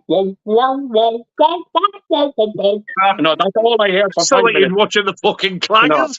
I was just there waiting for this conversation to fucking end. Brilliant. I don't give up. Oh dear. And we've got our freeze here saying smash me like button with your face. Sure. Thank you, mate. Appreciate that. If you with your face, with your face. Your finger would be good enough. Yeah, your finger's fine. Got back chat saying last week I watched a great comedy from the 70s from Richard Lester called The Ritz. Brilliant film. Jerry Stiller, F. Murray Abraham, and Treat Williams. Loved this film. I've heard of it, I think, but yeah, I definitely haven't seen it before. I haven't been. What about yourself, Andy? No, can't say I've heard of it. No worries. What about yourself, Nigel? No worries. Keith? Fuck off. No. Sorry. No, that's fine. In the porno version, the clits. Oh, wow. Oh my god. Or fucking Nigel's fucking version with the shits.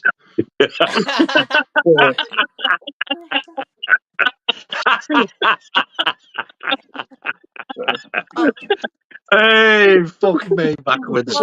Hey, back. No worries, You're not being a pain in the backside. No worries, mate. All How'd good. you get back? And the back chat saying, speaking of Treat Williams, I finally got back to Deep Rising. Only took 25 years. Really enjoyable monster ship film. Pretty good. Anyone seen it? Yeah, I like this film quite a lot, actually. It's really entertaining. It's daft, but it's supposed to be. It knows what it is, and it just goes for it and has a lot of fun, and it is a great fucking time, to be fair. What about yourself, Andy? Yeah, it's been a couple of years since I've seen it, but I remember really enjoying it. Awesome stuff, Andy. Glad you enjoyed it, my friend. What about yourself, Keith? Now what? That was his line. He always said that in the movie. Now what? I fucking love that movie. I love a ship setting. You know, whether it's a creature feature or a horror movie, I love the setting, the cruise ship setting of it. Like Scott said, it's fucking daft, but there are so many great characters in it. So many great characters that you can just, and Treat Williams in particular. Oh my god, and Frank Janssen. Oh my god. Whew. Yeah, For that reason alone, it's worth checking out. I agree. Definitely. Awesome stuff, Keith. Great answer, my friend. Cheers, mate. No worries. What about yourself, AP? No, I've never seen this one. Wow. Was it monster movie? Is it Is it like a? Was it compared to? Is it anything like any similar movies out there? It's basically they come across a cruise ship. The cruise ship is abandoned. They find out that these underwater creatures have gotten on board, and they're on the ship, and it's all about surviving. Right. Okay. That's a good one. So very simple. Yeah, simple. It is, but it's great fun, definitely. Hope you Kind enjoy of has an aliens, kind of an aliens vibe to it as well. Believe it or not, like you kind of got the soldiers. The soldiers go on the ship, and there's creatures on the ship. Indeed. Hope you enjoy AP. It's a good time. What about yourself, Nigel? No worries. I don't know why. It's not the first time this happened either. When somebody's mentioned Deep Rising, my mind automatically goes to Event Horizon for some reason. Oh, okay. Is Deep Rising a sci-fi? No. No. I'm going to say creature feature. Yeah. Yeah. Oh, well, then, yes, I would watch it, but no, I haven't. Okay. Awesome stuff, Nigel. Hope you enjoy it, my friends. Have we got Carlos with the movie face-off saying Speed versus Die Hard with a Vengeance, First Blood versus Commando, Beverly Hills Cop versus Lethal Weapon, and Total Recall versus Demolition Man. Oh, the first one's tough. Fuck. The first one is really tough. That's actually the hardest one I've seen. Yeah, it is. It's a tough one. Oh, fuck. I love Speed and Die Hard with Vengeance so much. Both, I've given both a 9 out of 10. Just both some of the best action films of the 90s. But probably Die Hard with Vengeance, just because I grew up watching that one, and I did used to watch it quite a lot when I was younger. So I might go with that one for nostalgia reasons. But very, very close. First Blood versus Commando, easily First Blood for me. I love Commando. It's cheesy fun. Got some great lines in it. Really, really quotable film. But First Blood is one of the best films of the 80s for me. It's fantastic. And of course, nothing is over. Nothing. Yeah, absolutely brilliant. Love the film. It's fantastic. And Beverly Hills Cop versus Lethal Weapon. Beverly Hills Cop for me. Love the film. Great comedy film. Great action in it as well. I love the characters in that one, and I grew up watching it when I was a kid. Probably one of my favourite Eddie Murphy films, definitely, I would say. Lethal Weapon is great as well, though. I do have a great time with that one as well. Total Recall versus Demolition Man's quite difficult, but I think I might have to go with Demolition Man just because I love Wesley Snipes in that film. He's great. He really is an evil fucker in that film. He's a great name in it as well. What was his character's name in it? It's a great name. Simon Phoenix. Simon Phoenix. Yeah. Fucking great name. It is, yeah. It's almost as good as Katie fucking Ryback. I love that bit in Demolition Man when like Stallone and Snipes like first meet in the future, and then he just goes, "That boy sounds familiar. Who is that?" And then just opens fire on him. It's a great film, it's Demolition Man. So yeah, that'll be my choice. What about yourself, Andy? I love all of these movies. This is tough. I'm gonna have to go with Die Hard with a Vengeance over Speed. Yeah, I just think that movie's way cleverer for a third entry deserves to be. It's just a really solid film. I love the way Jeremy Irons is completely fucking and messing around with John McClane in that film. He's just bringing him to like new levels of torture, in my opinion, mentally and physically. First Blood versus Commando. First Blood's a far better film, but my God, I have a blast with Commando. Yeah, it's fun. I just love that movie. I love the way at the end when Matrix and Bennett are fighting, it just turns into a contest of who can make the sillier face. Yeah. It's so funny. You know something, Yes. and you could just come back to look at Commando as well. We were talking about quotes from movies. You Yeah. could get at least 10 from that movie alone. Oh yeah. Definitely. I'm not going to shoot you between the eyes. I'm going to shoot you between the balls. Yeah. All right then.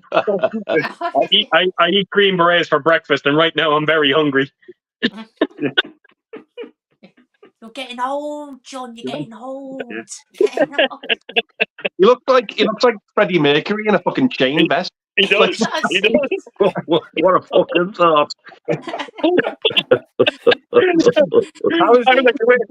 I was waiting when they were fighting at the end. I was just waiting for him to go. "Ow!" Yeah. It's like all of a sudden as well. Like he gets knocked into an electric fence, and then he's just powered up. He's just got all this charged up, like he's just ready to take on the world. Yeah. I feel good, John. Yeah, it's like all time. Oh, it's way too entertaining, that film. It's so good. Is this all Demolition Man? Commando. No, Commando. Oh, that fucker! I love that. Oh, it's just so entertaining. So entertaining. So I'd have to go with Commando. As amazing as First Blood is, First Blood's like a proper film. That's like a proper good, well-made film. But Commando's just too entertaining. Yeah, true. I agree. Beverly Hills Cop, Lethal Weapon. I'm gonna have to go Lethal Weapon. Gary Busey is the villain. Enough said. Yeah. Tom Atkins as well in the supporting role. As much as I love Beverly Hills Cop, Total Recall, Demolition Man. I'm gonna have to go Total Recall. It's just Paul Verhoeven again. Follow up to RoboCop. The violence in it is just over the top. Michael Ironside's a great villain. Ronnie Cox. Them two together, just brilliant. Just great. Some great effects in that movie. But I love Demolition Man. It's like the PG version of it, but I still love it. It's just a great Stallone film. It's a lot of fun. Yeah, well, I'm going to be on Total Recall. Awesome stuff, Andy. Great choices there, my friend. Yeah. What about yourself, Keith? Yeah, I think I have to agree with what Andy said there. Like this all of them are just they're not great. They're just phenomenal. Every single one of the movies. Yeah. Speed versus Die Hard. I swear to God, this is tough. Yeah. Oh God.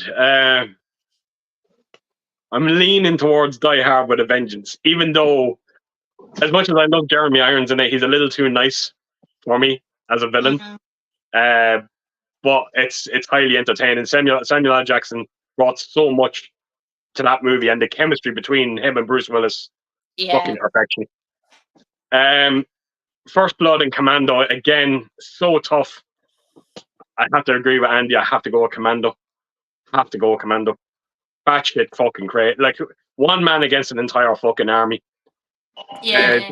It's just 80s. Like you wouldn't get away with it today. That's the horrible thing. That's another one of them movies that when I mentioned about Goonies, and I was sad watching it because I would never witness a movie like that again. Commando would be something similar. Yeah. I agree. This one is the easiest. Beverly Hills Cop for me over Lethal Weapon all day, every day. And Total Recall and Demolition Man. Oh, Jesus Christ. I leaning slightly towards Total Recall. Slightly. And again, I think Michael Ironside has a huge role in that. Yeah. I love Michael Ironside. I love him in V, Ham Tyler. And I kind of get a Ham Tyler vibe off him in that one. So, Total Recall. Awesome stuff, Keith. All great choices, my friend. Yeah, no worries. What about yourself, AP? Oh, mate, it's like all cracking movies from like the 90s, late 80s. I'd say for me, Die Hard with Vengeance, definitely over Speed. I think Speed's a great movie, but I think it's just one I've watched a lot more, and I enjoy the Die Hard movies, especially like the first three. First Blood, Commando. I love Commando, and like I said, that end scene. I think he's throwing knives at people. It's just like it's just all over the top. It's crazy, like especially that end scene. I love it when he goes to that gun shop as well, and he just like he opens up the doors and he just like fills up the car with like he's just grabbing grenades and everything. He's just throwing all sorts. It's like a sweet shop of like guns. It's like I love that scene. But Yeah. You cannot watch that scene and not wish that you were in their shoes doing the same thing. Mate, I was about to sign up for the army when I watched that. I was like, what is that? But yeah, I mean, but I love First Blood. First Blood for me is one of my favorite movies. I love Rambo, and even though Commando was a top film, it's First Blood's just such a great movie. Like when he goes to that town and the coppers like booting him out of the town, and it's just like it just switches, and then straight away it's like you're into the movie. He's like he doesn't like being told what to do. He doesn't like being like the way he's been treated. I love that the setting of that first movie.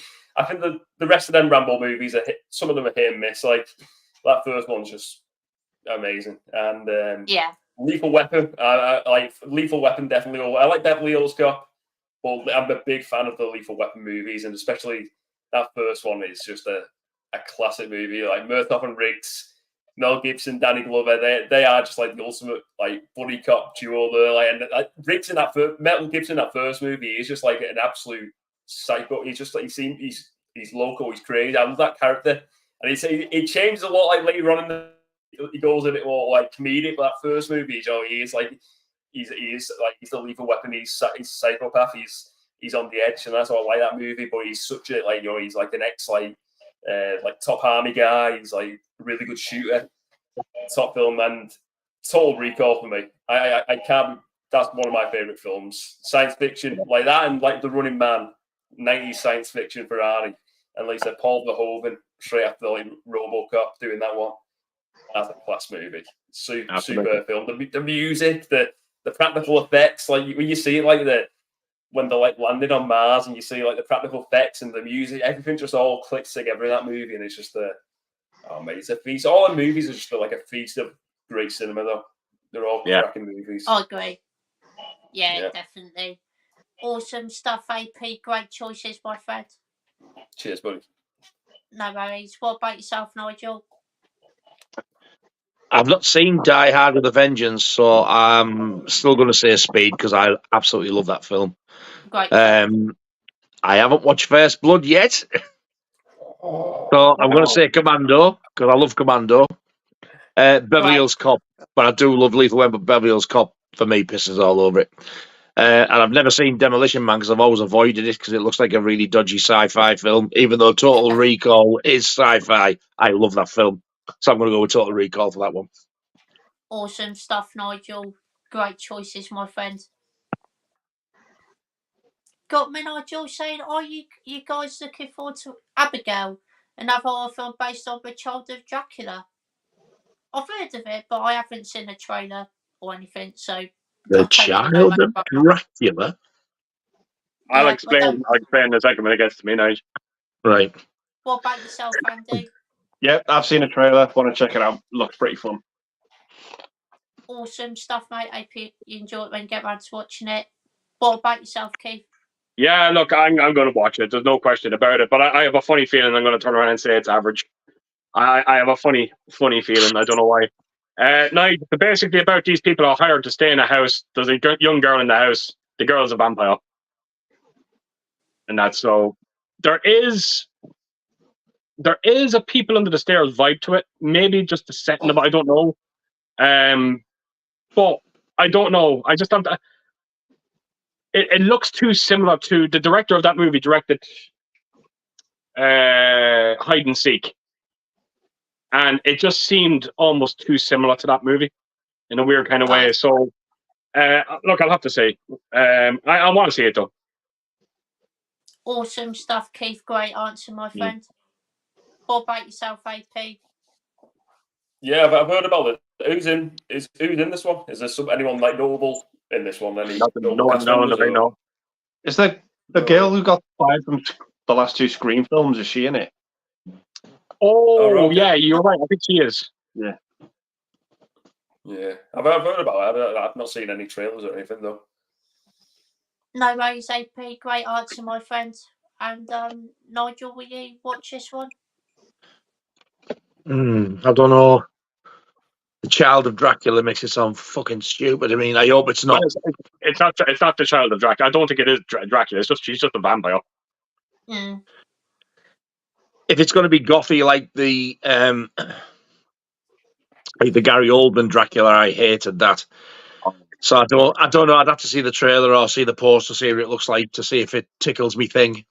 Did you ever see House on Haunted Hill? No. Yeah, so basically people are put into this place. They're paid so many. If you can last the night, you're paid so many millions. It's basically the same fucking concept. And the style like getting bumped off type of thing. Yeah. Oh, if it was like that, then I probably would say yes. I will watch it. Then. Awesome. Yeah, hopefully it'd be decent. Yeah. Got Born in 70s game is saying the Maxine trailer looks stunning. I'll take it off halfway through so as not to spoil it. Real filmmaking right there. Yeah, it looks fantastic. I can't wait for it. Yeah. Looks absolutely incredible. Have you seen a trailer yet, AP? I've seen bits. I didn't watch it in full, but I think it's like the is it 80s? Is it? It's set in the 80s. Yeah. Yeah. I've seen bits. I didn't watch it all, but I've seen like bits and pieces the other day. I was scanning through the new trailers and stuff like that. But I'll have to watch it again in full because I know you've been speaking about it tonight, and I'm kind of intrigued to watch this now in full, just to watch it all. Like so, yeah, I'll definitely. Have you seen the first two, X and Pearl? I've never seen them. No, I've never seen them. Watch them first. Is it a prequel to them or? You get X, then Pearl's a prequel to X, but Maxine is a sequel to X. Right. Okay. So if you watch them two in order, it explains the characters. I think you're kind of going to need to know really what they've gone through. Mm. And the first two are absolutely fucking outstanding. Yeah, they are. Oh, I think I'm gonna watch that. But this looks even better, I think. It might not be, but that trailer blew me away. Yeah. It does look awesome, to be fair. And those tunes, brilliant 80s songs. Those tunes, mate, tunes. Indeed. Absolute tunes, Nigel. That's it's one of them's Obsession and the other one's Self-Control by Laura Branigan. I fucking love that song. All right. Yeah, that's a class song.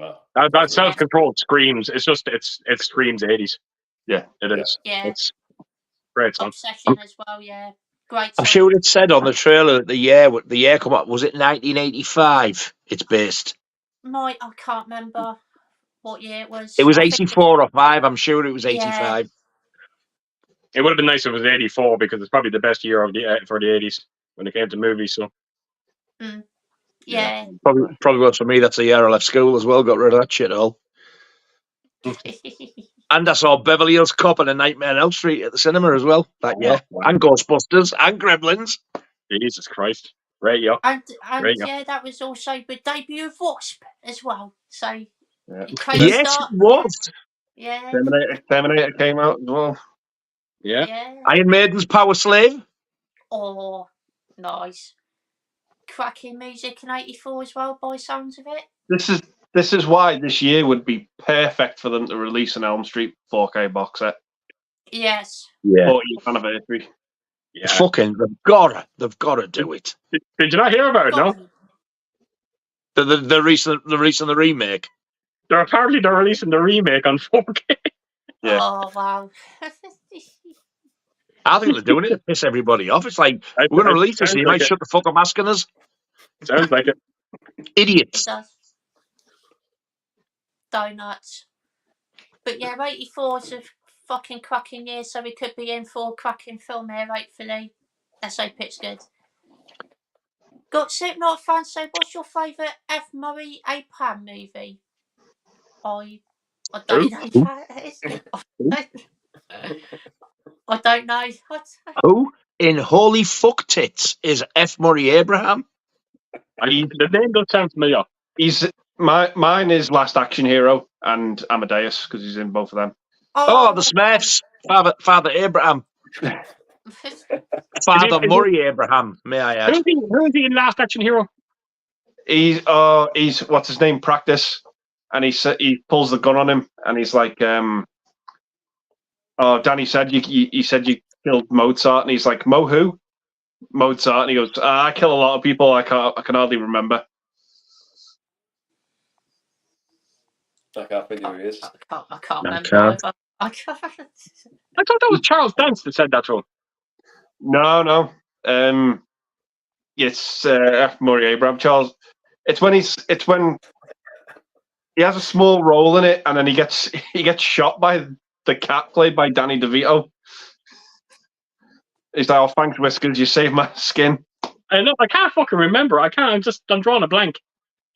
He has a small role in it, but then when he gets paid, he goes and buys a full loaf. Oh, He's in Scarface as well. They hang him from the helicopter. oh, right, yeah. That's a great film. That'd probably be my favourite of his, definitely. What's your favourite, Andy? Probably Last Action Hero. It's only a small role he's in it, and it's when like you see like John Slater like running towards him, he shouts his name, Practice, and then he just shouts back, makes perfect. Oh,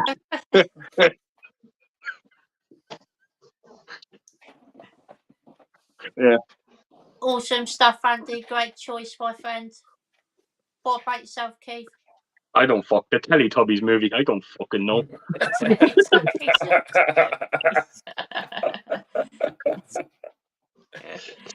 No worries, Keith. All good.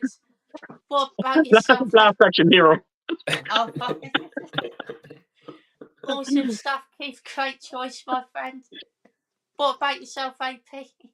Oh mate, I haven't got a clue who this guy is. No, I kind of when I'm trying to picture who the guy in Scarface got from the helicopter. I can't picture who he is.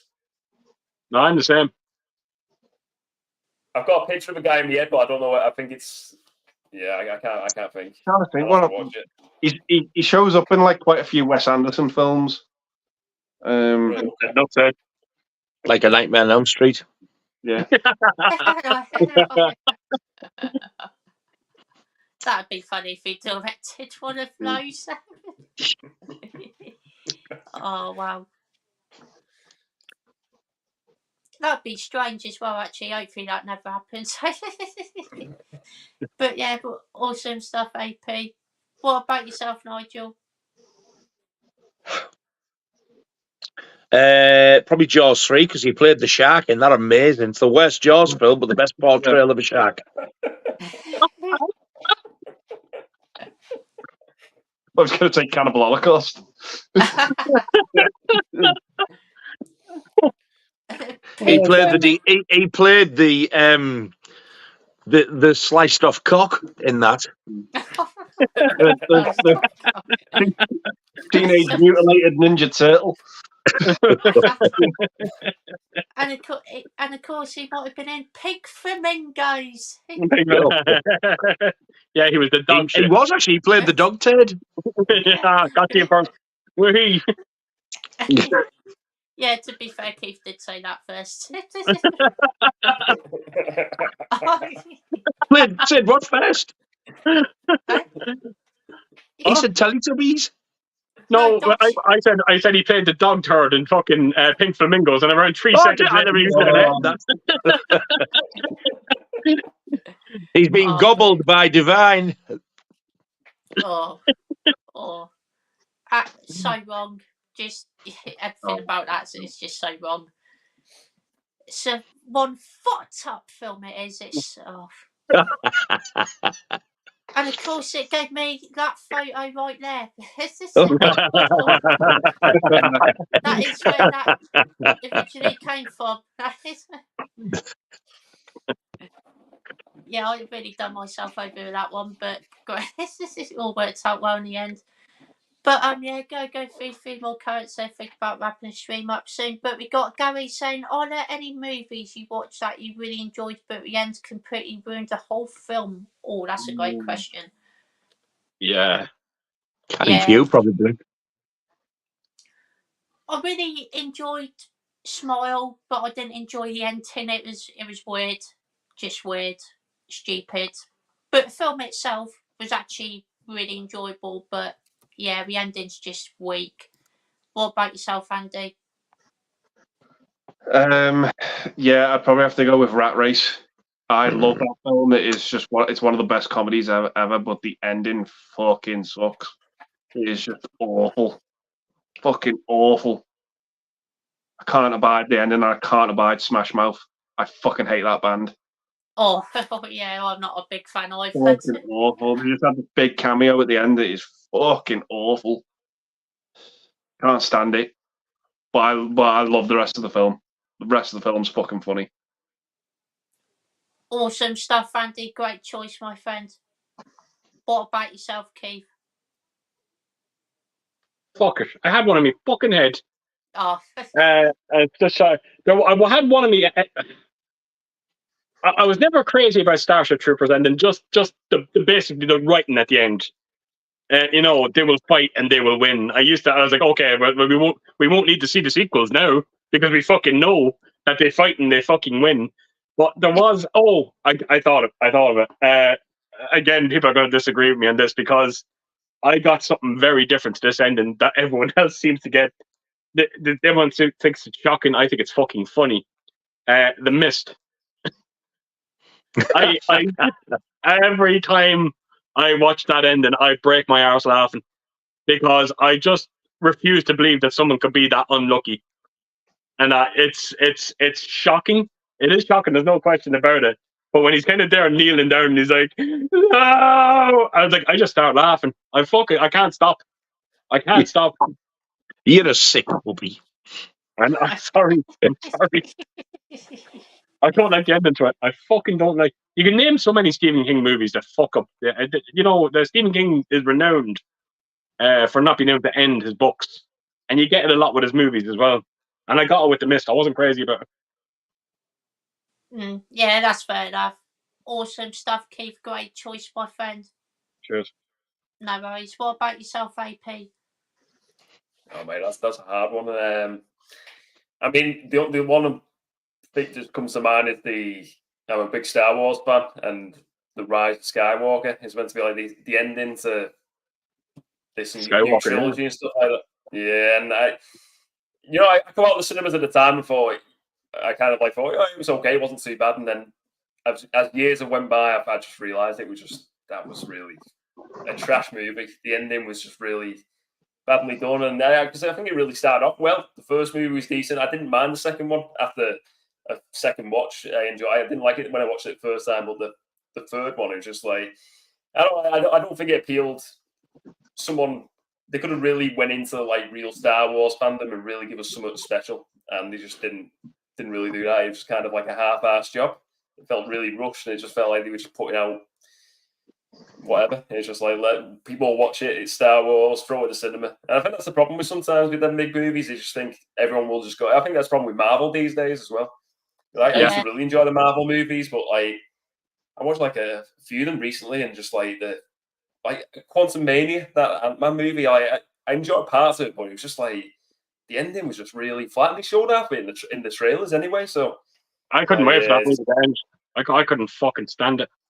Yeah, I felt the same, mate. It was just like it didn't do it, and it looked really exciting from the trailers. I thought like the science fiction vibe, I thought it'd be really good, but definitely Rise of Skywalker. They could have done so much more with that movie, and just didn't deliver. Awesome stuff, AP. Great choice, my friend. Cheers, dude. No worries. What about yourself, Nigel? I think there's been a few, but I just can't think of them. So I'm going to have to go with Smile. I'm sure up until the ending, I didn't think it was that bad. I just thought it was a bit weird and a bit slow. But I think if it had a better ending, I probably would have stuck with it more. But as it stands, that ending just ruined the entire film for me. I've definitely seen stuff like that before, and I can't think for the life of me what other films there is that's like that. Another one jumped into my head there, Nigel.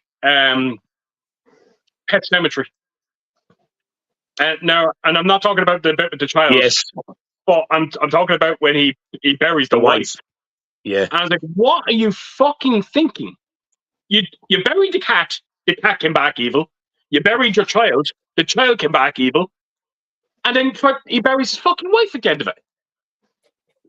And it's fucking baffling. I'm pretty sure from what I remember as well, that film was pretty true to the book as well. Yeah. So you can't actually blame Stephen King for that one. And maybe just maybe that's why Stanley Kubrick ended The Shining the way he ended it. Maybe. Yeah, maybe. Great film. I love The Shining. Yeah, so do I. Awesome Stephen King hates it because he's a tasteless cunt. Yeah. Mate, he hates anything that's got his name on it. He hates something. You know, like, it was like that Lawnmower Man. You know about that one? He uses like one of his films, one of his books for that, and because he put his name in it, he kicked off Bo and he wanted it all taken away, and he sued them for that.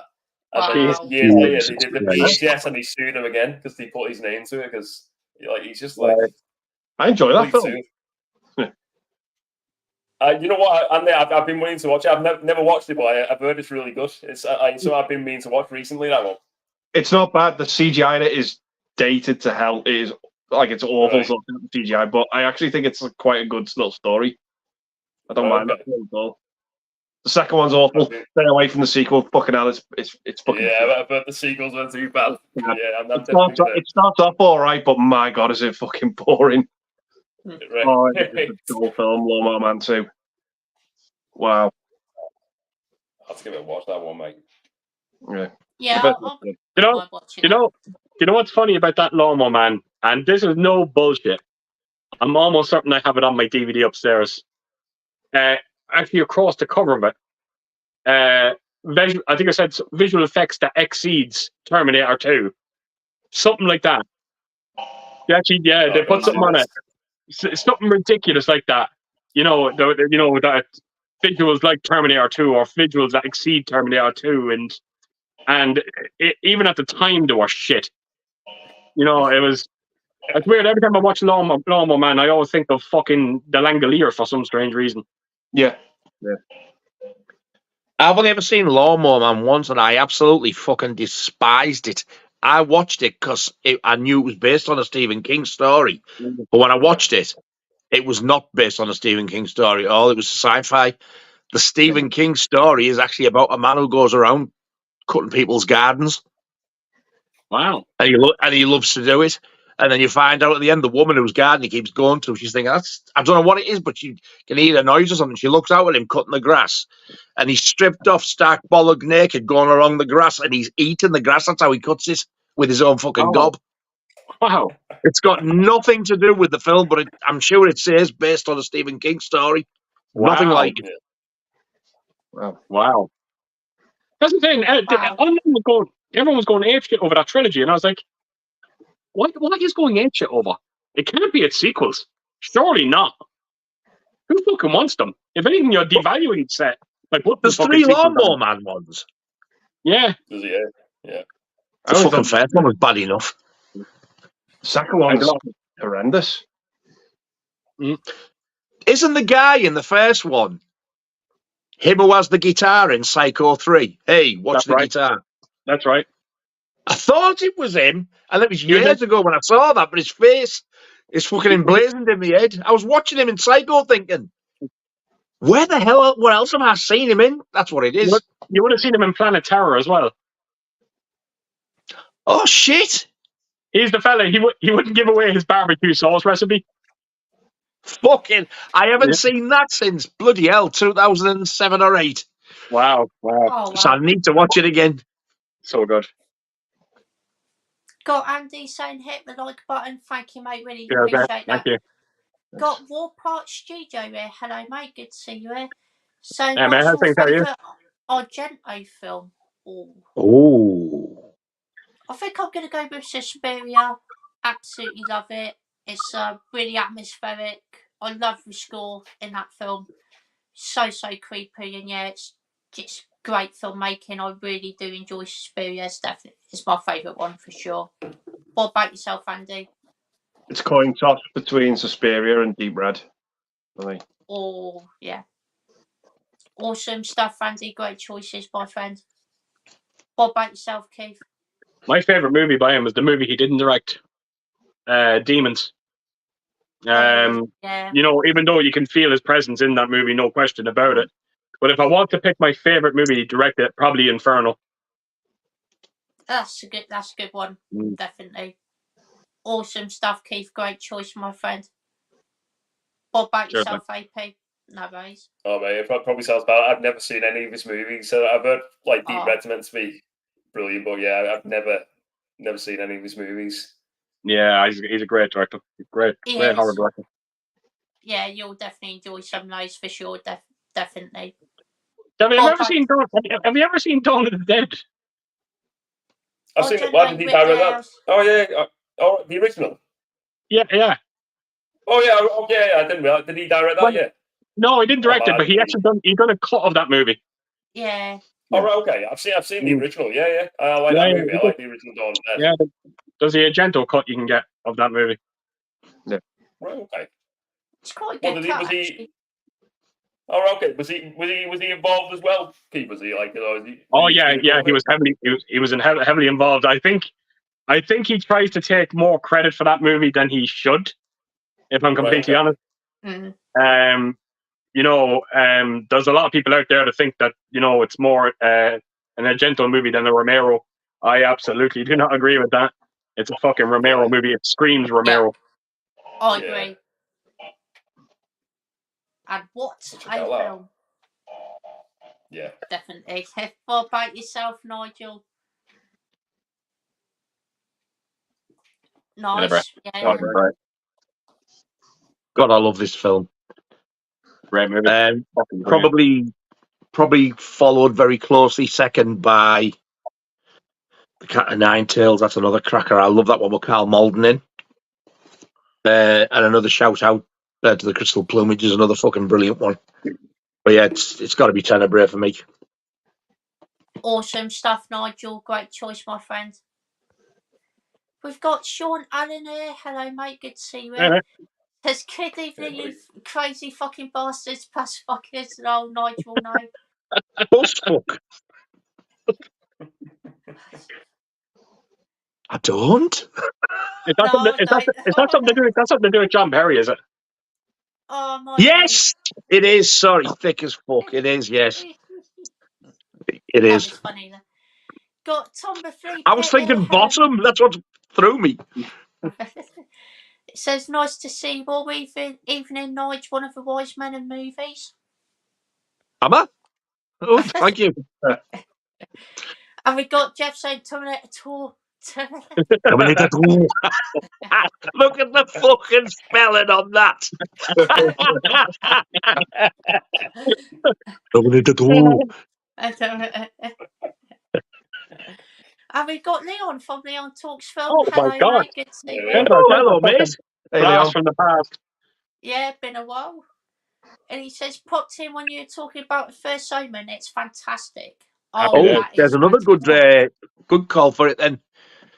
Yeah, I don't think I've heard anybody say it's poor, to be honest. No, I haven't either. No, I haven't, to be honest. The only the horrible thing, I think the critics praised the shit out of it, but I'm almost certain that the audience cinema score in America gave it fucking a very low rating.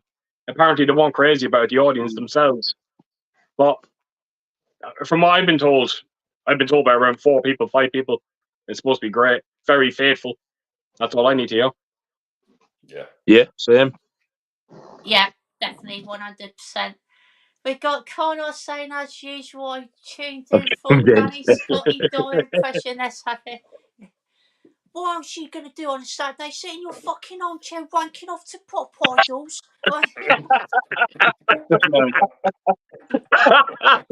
At the end, football factory. Yeah. Fuck that fall off. I know what I'd rather do. Tottenham away. Love it. Love it. Oh, we God. got but I enjoy saying rest in peace, Dave Ovia. Yeah, definitely. Really sad news. Absolutely. Really sad loss. We all miss him a lot. And it was great to see that you got to 1,000 subscribers. Absolutely. God, I know. Which is what he would have always wanted. So yeah, that was brilliant. Wonderful news. We got Gary North here. Hello, mate. Great to see Hey, you. Gary, how's things, man? Hello, Gaz. Hey, Gary. Mate, guess we final comment of the night. We got Red Room Antics here. Hello, mate. Great to see you. Oh, hello.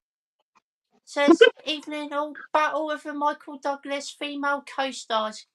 Glenn Close, Sharon Stone, Fatal Attraction, or Basic Instinct. Oh. I'm gonna go with Sharon Stone. I think maybe Glenn Close is slightly more disturbing. Ugly. And well, yeah, definitely more ugly. Not Not just slightly. fucking slightly. She's a hound. Yeah, that is true. But yeah, definitely for looks, it would obviously be Sharon Stone. But yeah, probably Sharon Stone for both. To be fair, her performance in Basic Instinct is actually really good. To be fair, it's quite underrated. Glenn Close opens their legs. We all go. Ah! What about yourself, Andy? Probably have to go with Sharon Stone for the fanny flash because you know that's upsetting the woke brigade. Yeah.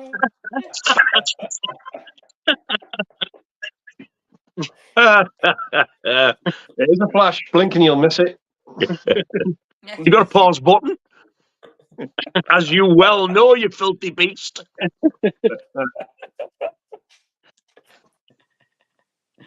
Yeah, it's a great film. Definitely. Awesome stuff, Andy. Great choice, my friend. What about yourself, Keith? Yeah, it's definitely Basic Instinct. And if you do watch it, I recommend checking out the Murder Cut. Because when she spreads her legs, you'll see a ping pong come over.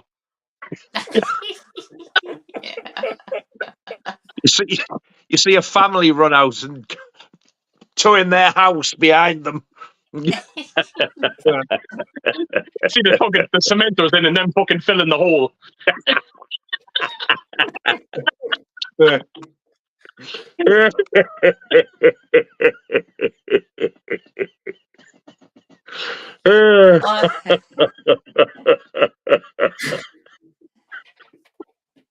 image is there.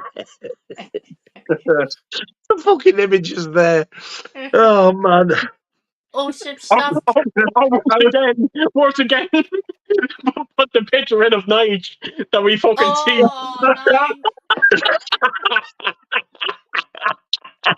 Imagine her opening their legs and there it is. Hey, you bellend!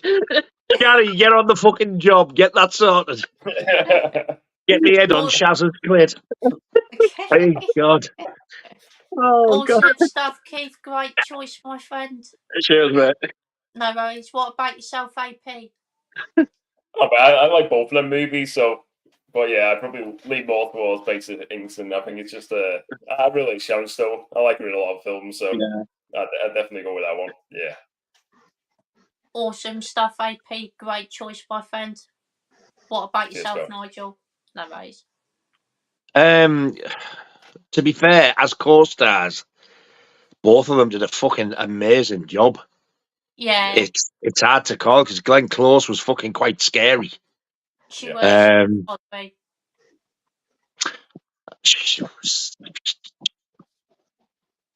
For performance, I'm going to go with Glenn Close. For looks, I'm going to go with Shaz. For Fatal Attraction or Basic Instinct, I'm going to go with Fatal Attraction because I absolutely fucking love them both. But I remember going to see Fatal Attraction at the cinema and it fucking terrified me. Mm-hmm. But that is a tough one to call. That one, really tough. Yeah, definitely. Yeah. Both absolutely fantastic films. Yeah. Yeah, totally agree. Awesome stuff, Nigel. Great choice, my friend. And that will be the end of tonight's live stream, everyone. Thank you all so much for your amazing comments. Really do appreciate it. Again, apologies to the comments that I didn't get to, like always, but thank you all so much for contributing. Really do appreciate it, everyone. And of course, thank you to all of you guys for joining me as always. I really do appreciate that as always. Cheers, Scott. Yes, Scott. Yeah, It's been a pleasure, Scott. Thank you very much for having us. No worries, guys. Yeah, it's been an absolute blast like always. And we got guys saying, and this is why we stay in on Friday night and have a minute stream, guys. Have a great weekend. Thank you so much, Gary. You're an absolute legend. man. Thank you. Cheers, Gary. Thanks very much, mate. Everyone's links in the description box down below. Give all these guys a sub. Amazing channels. Cheers, man. Cheers, Scott. Thanks, Appreciate Scott. that. And we've got Jeff saying, fantastic stream as always, lads. Always so entertaining. Have a great weekend and take care. Thank you, Jeff. Cheers, Jeff. You Thanks, too, man. mate. Have a good one. Yeah. Got Yeah, Al bye. Humphrey saying, bye, everyone. Take care and all very best. Thank you, Al. Cheers, mate. Appreciate that, mate. We got Take care, bud. 70s gaming saying, good shizzle, guys. See you all again over at VT. Thank you, mate. Appreciate that. Over at Vinegary Tuppence. That's a strange place for us all together. Got Michael Myers saying, night all, take it easy. Thank you, Michael Cheers, Myers. mate. Take care, mate. Got Danny Cheeks saying, have a good one. Thank you, Danny. Cheers, Danny. Thank you, mate. Appreciate that, mate. See you And later, we Danny, all mate. know what happens at the end of a live stream. Oh, yeah. Oh, right. See later, not fun. Eddie. Thank you, mate. Got Andy saying, great stream, lads. Thank you, mate. Right. 1, 2, 3. Shine! Yeah.